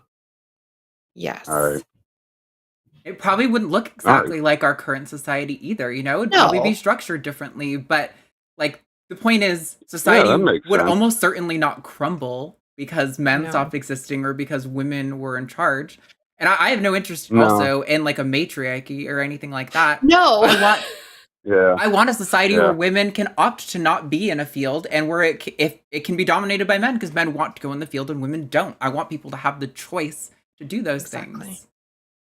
Yeah, it just seems like people naturally segregate themselves, into different fields. I think you're making a mistake, Mike, in assuming that just because you're noticing that men occur in a certain field at a certain rate and women occur in other fields at certain rates, that is a natural inclination. I don't think you actually have the evidence to support that. I think there are so many reasons that have nothing to do with, our biology or nature in any capacity that are influencing those reasons. Mm-hmm. All right. Well, you could be right. I'm not sure. I'm just questioning. I didn't understand because I like to study history and that type of stuff. And from what I've seen through, societies, it's always been men doing all this stuff. But Yeah. Which is I why don't we're know. trying to raise awareness and have shows like this to bring women to the forefront and just give them those opportunities. So Exactly. Yes, a Yeah. lot of break that society down. has Oh, been patriarchal, and that's the whole reason this show exists, to point out Exactly. yeah. that I there's no need for everybody it. should support each other. Mhm. Yeah, exactly. You're right. I think everybody should support each other, with whatever they want to That's choose to do good. and help each other out. Because on the job sites, I help out the girls and stuff and teach them just as I teach the guys. And but some of them just don't have the physical strength to do the job, and it's like, well, what do I do here? But so do some guys. Some guys are just fat and lazy or, just not strong enough to do the job either. So, yeah, it's not, I don't know. It's a good Yes, question. exactly. That's the whole It's a point. very That good there's question. diverse. This is the whole point of the show, Mike. That there's diversity in the Yeah. capabilities and of both men and women, and that nobody should be relegated to being a second-class citizen or to be forced into being a mother or to be forced into, or be forced into doing a service job like that they might not want to do. That people should be given options and everyone should be empowered. Like we're Yeah. advocating for a society that's egalitarian, that influences everyone Mhm. positively to, you can't Well, guarantee that'd that be people are nice. going to have equality of outcome, but you can guarantee that they're going to have equality of opportunity and that we're all going to Yeah. be given the same cards with which to approach life. Yeah, that'd be cool. Cool. Glad we That'd got be you on nice. the Yeah, it would. page. Congratulations, Mike. You're a feminist. Welcome to the club. Well, yeah, I don't know about feminist or nothing, but I That's just the whole believe everybody should. That's what feminism is. Feminism is advocating for the equality of the sexes and for a society that is egalitarian. Well, If you believe in equality, that, you're a but feminist you don't by you don't want definition. women going to war, do you? You don't want women going. If they signing up want to for fight in a elections. war, I want women going to war. I want people to do whatever they think is best for them. Frankly, Yeah. I don't want wars, period. But No, if there are exactly. Yeah. wars and women want to fight in them, I think they should absolutely have every fucking right to do it. hmm Oh yeah, I agree with that. But I mean, not for the draft or anything. Like if there's a major war, you wouldn't want to draft women Frankly, because I think the draft is fucked up to begin with. I think there are potentially good reasons for it, but I think if you're going to have a draft, that everyone should be forced into going for it. I don't think it should be hmm a sex-based thing. No. oh yeah, well because the reason that women didn't go to war is because they're the ones that have to reproduce and make the society again after the war. Because you only need one guy for there could be 1,000 women and one guy. You know what I'm What saying? if So you need the all the you women don't didn't want to you reproduce don't with want the to one kill the guy? women. But all the women There's might not one want to option. reproduce with the one guy, so I'm it just doesn't make kinda any making sense. It makes far more sense to just give people the Oh my option or to God. draft everyone equally. There's it sounds like you've got a lot of baggage about like what women are capable of and what women ought to do. That sounds like you should work through, Mike, because you're Yeah. agreeing with us on all the principle stuff of feminism, which is women, there Well, ought to be choice. I agree that if you want to do it, but like back in the old days, if you killed the women, then your society would not be around. It'd be gone. And if you kill all the men, then you can't It's the reproduce same either. thing. It doesn't like Well, if there was like a couple left, yeah, it won't take but one guy, Are you being serious? But right well, yeah, it's hard to tell if you're trolling or not. to a certain effect, Yeah. because I mean, you need women to bear children. So But what if none of That's the a- women that's that are a left hard want to bear job. That's a- children? that's Yeah. a hard job to do all Like, that work 9 months. I don't want to and- have any more kids. Like, I'm Yeah, done. exactly. That's tough. So what I if mean- what if I was the last woman left? Yeah, how can you say You yeah can't exactly? you can't force people. This is a weird. I don't Yeah, understand. I'm just confused about it, and I just didn't understand. I think people just naturally go into their own roles, but Okay, no, Mike, I'm You gonna know, stop you I- right I- here. no. Mike, Yeah. I'm Yeah. gonna Yeah, stop you yeah, right yeah. here. We're gonna end this call, okay? Because we've already Yeah. addressed this exact point like 4 times and it's not sinking in. Yeah. So you're either Yeah. trolling, ignoring, or not really getting it. Either way, it means that this call can't continue. So I'm gonna let you go. okay. Yeah, we're Have a done. nice Okay. night. You too. Yeah. Okay, bye. Bye. Huh. It's so wild. There's a tendency amongst some people to like just affirm a point sometimes, and it's like Yes. it's really weird for me when you like make a good point. You're like, oh, but like I don't want any more children. What if I'm the only one? And he's like, yeah, exactly, and that's why we need women. What? Yeah. That doesn't make any sense. Did you I- even hear the words that are coming out of my mouth? Yeah. So fucking weird. Oh my Okay. God. We are going to read your super chat. So any super chat of $5 or more, we're Yay. going to read out live on air right here. So let's get into it. Here we go. You want to go first? Sure. $5 from Jonathan. Socialization feels like a weird game of psyching yourself up to do something that everyone else wants to psych themselves up for too. Yes. I get that. I think it's As an introvert, I is that probably near understand. the beginning? Yeah. Yeah. I get it. Socializing is hard, especially when you're working all the time. Ugh. Yeah. I'm more of an extrovert, but then there's times where I'm just like, I'm done. My brain's done. Mm. I'm done. So yeah. All right, your turn. $5 from the Raven 200. Be sure to consensually slap the like button on its butt nice and hard. Support Stacey's mom podcast. Yes, Aw. Jimmy, go take a Chingona bomb by Raquel Rodriguez. I seriously Right love on. his burns. Yes. my favorite. Does he think of them or like, They're throughout all the week? wrestling references. Okay. Matt's really into wrestling, so you think I would know any of this, but it's more interesting to me now knowing more from what he watches than it was before.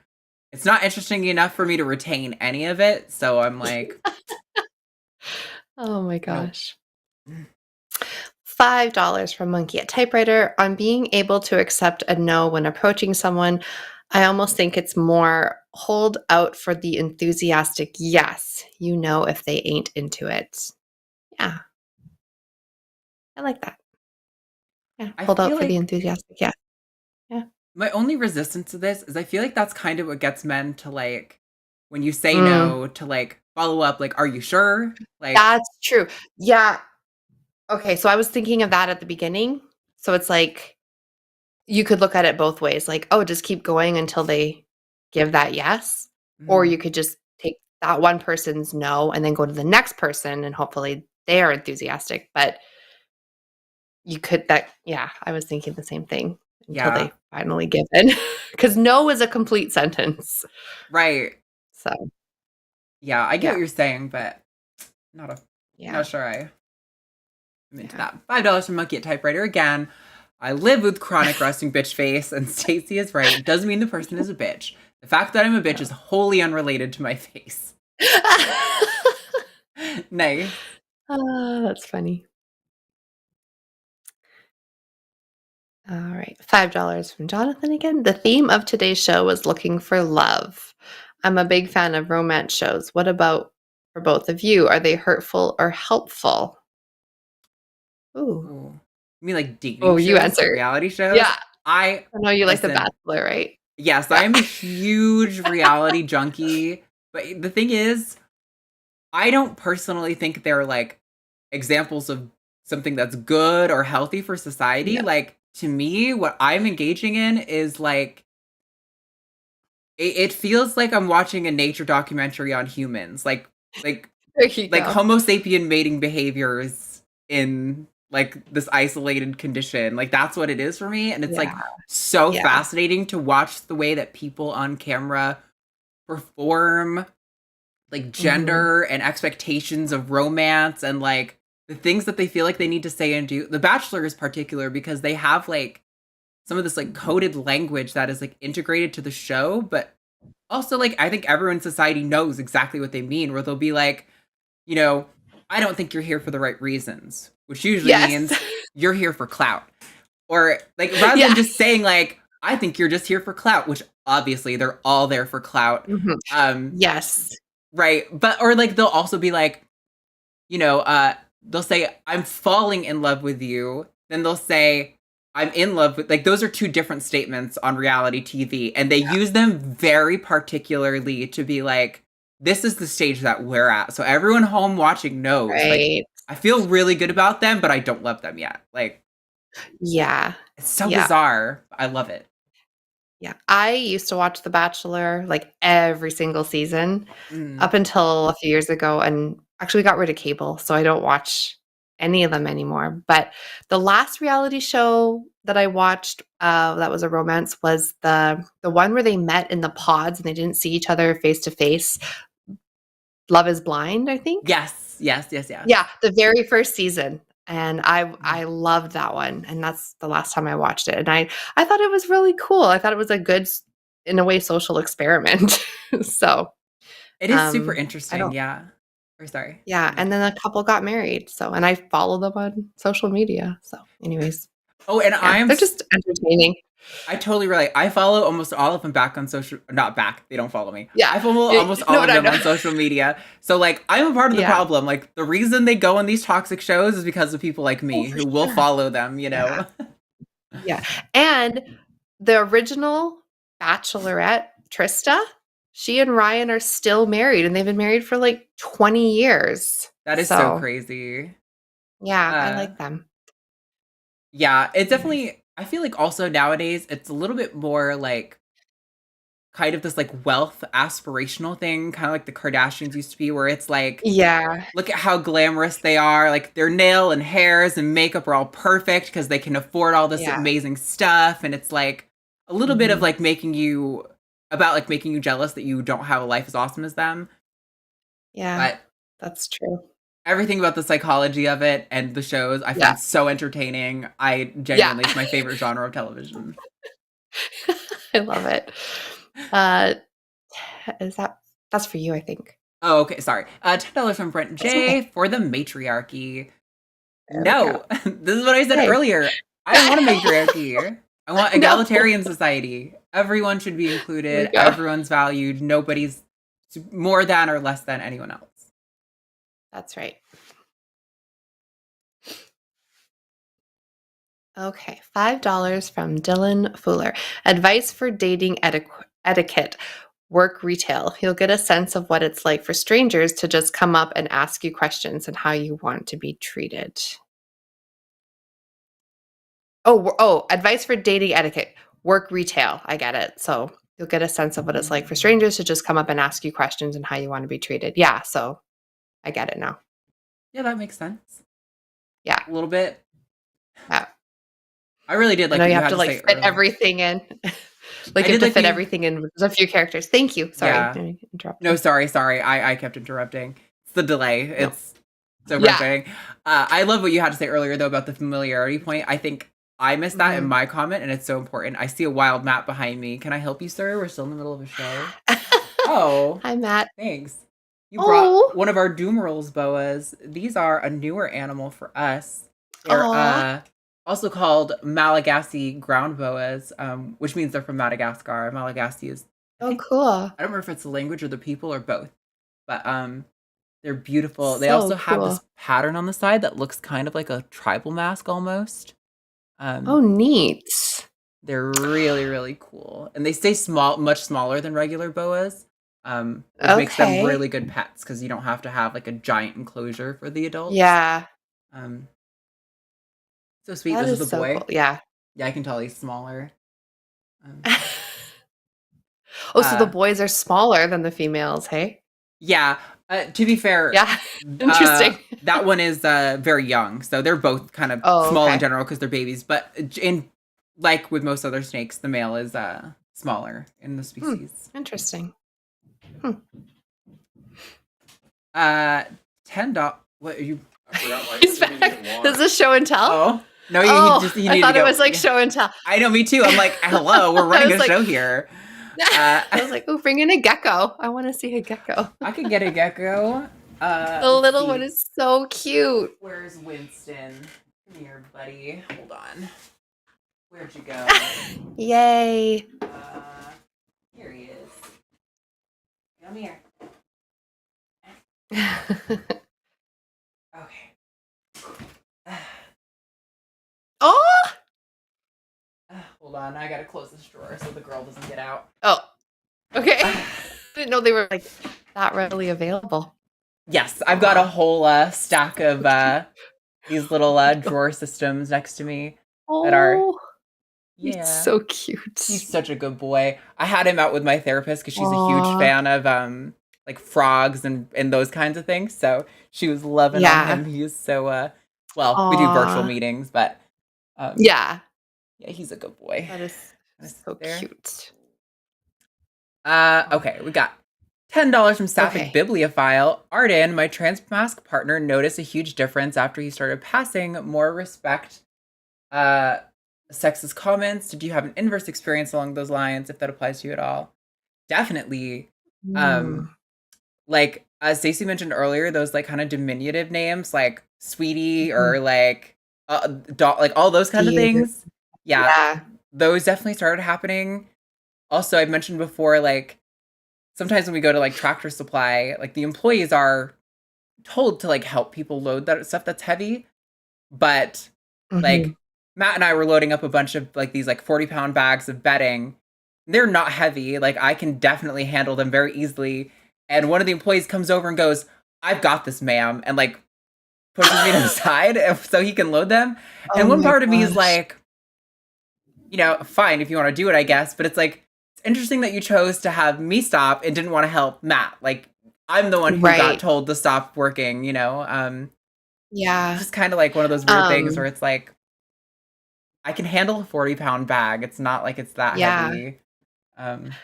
I have someone really, really close to me, and they are so they were female to male. Mhm. And he said that once he started really passing, he was like, oh my goodness, the amount of respect that he gained as a man, he's like, it is crazy the difference, just how society changed for him.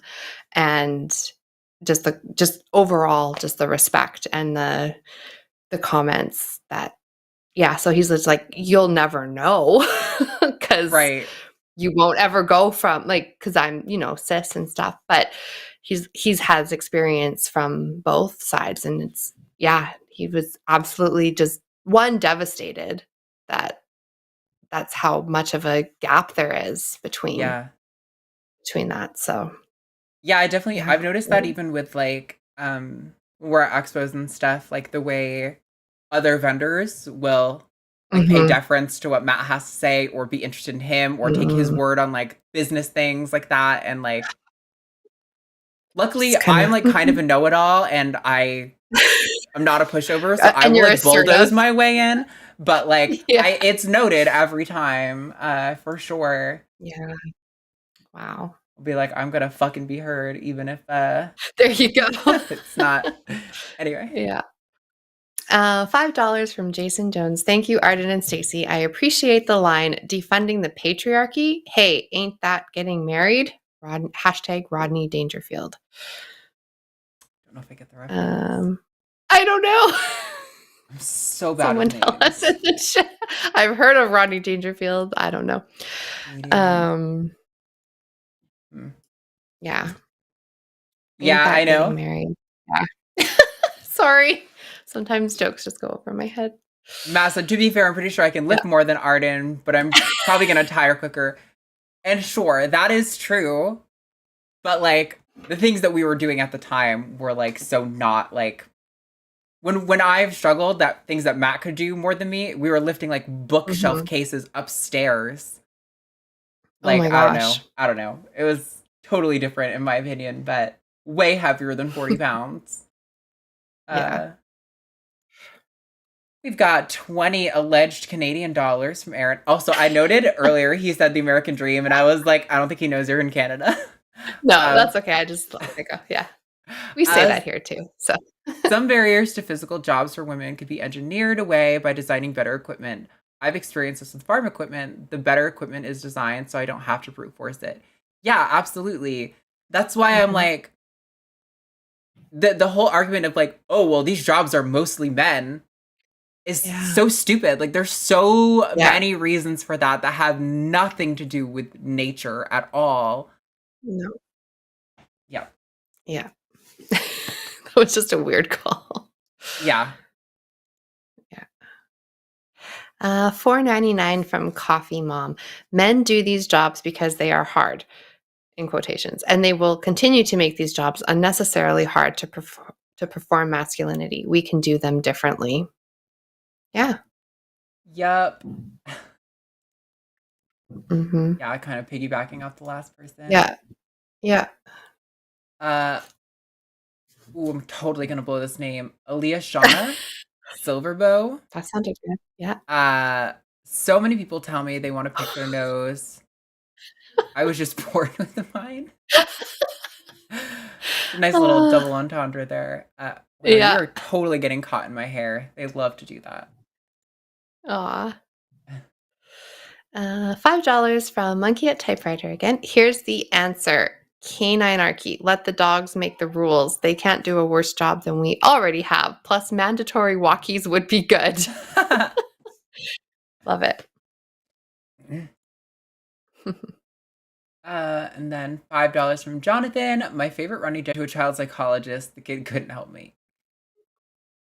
Nice. Got it.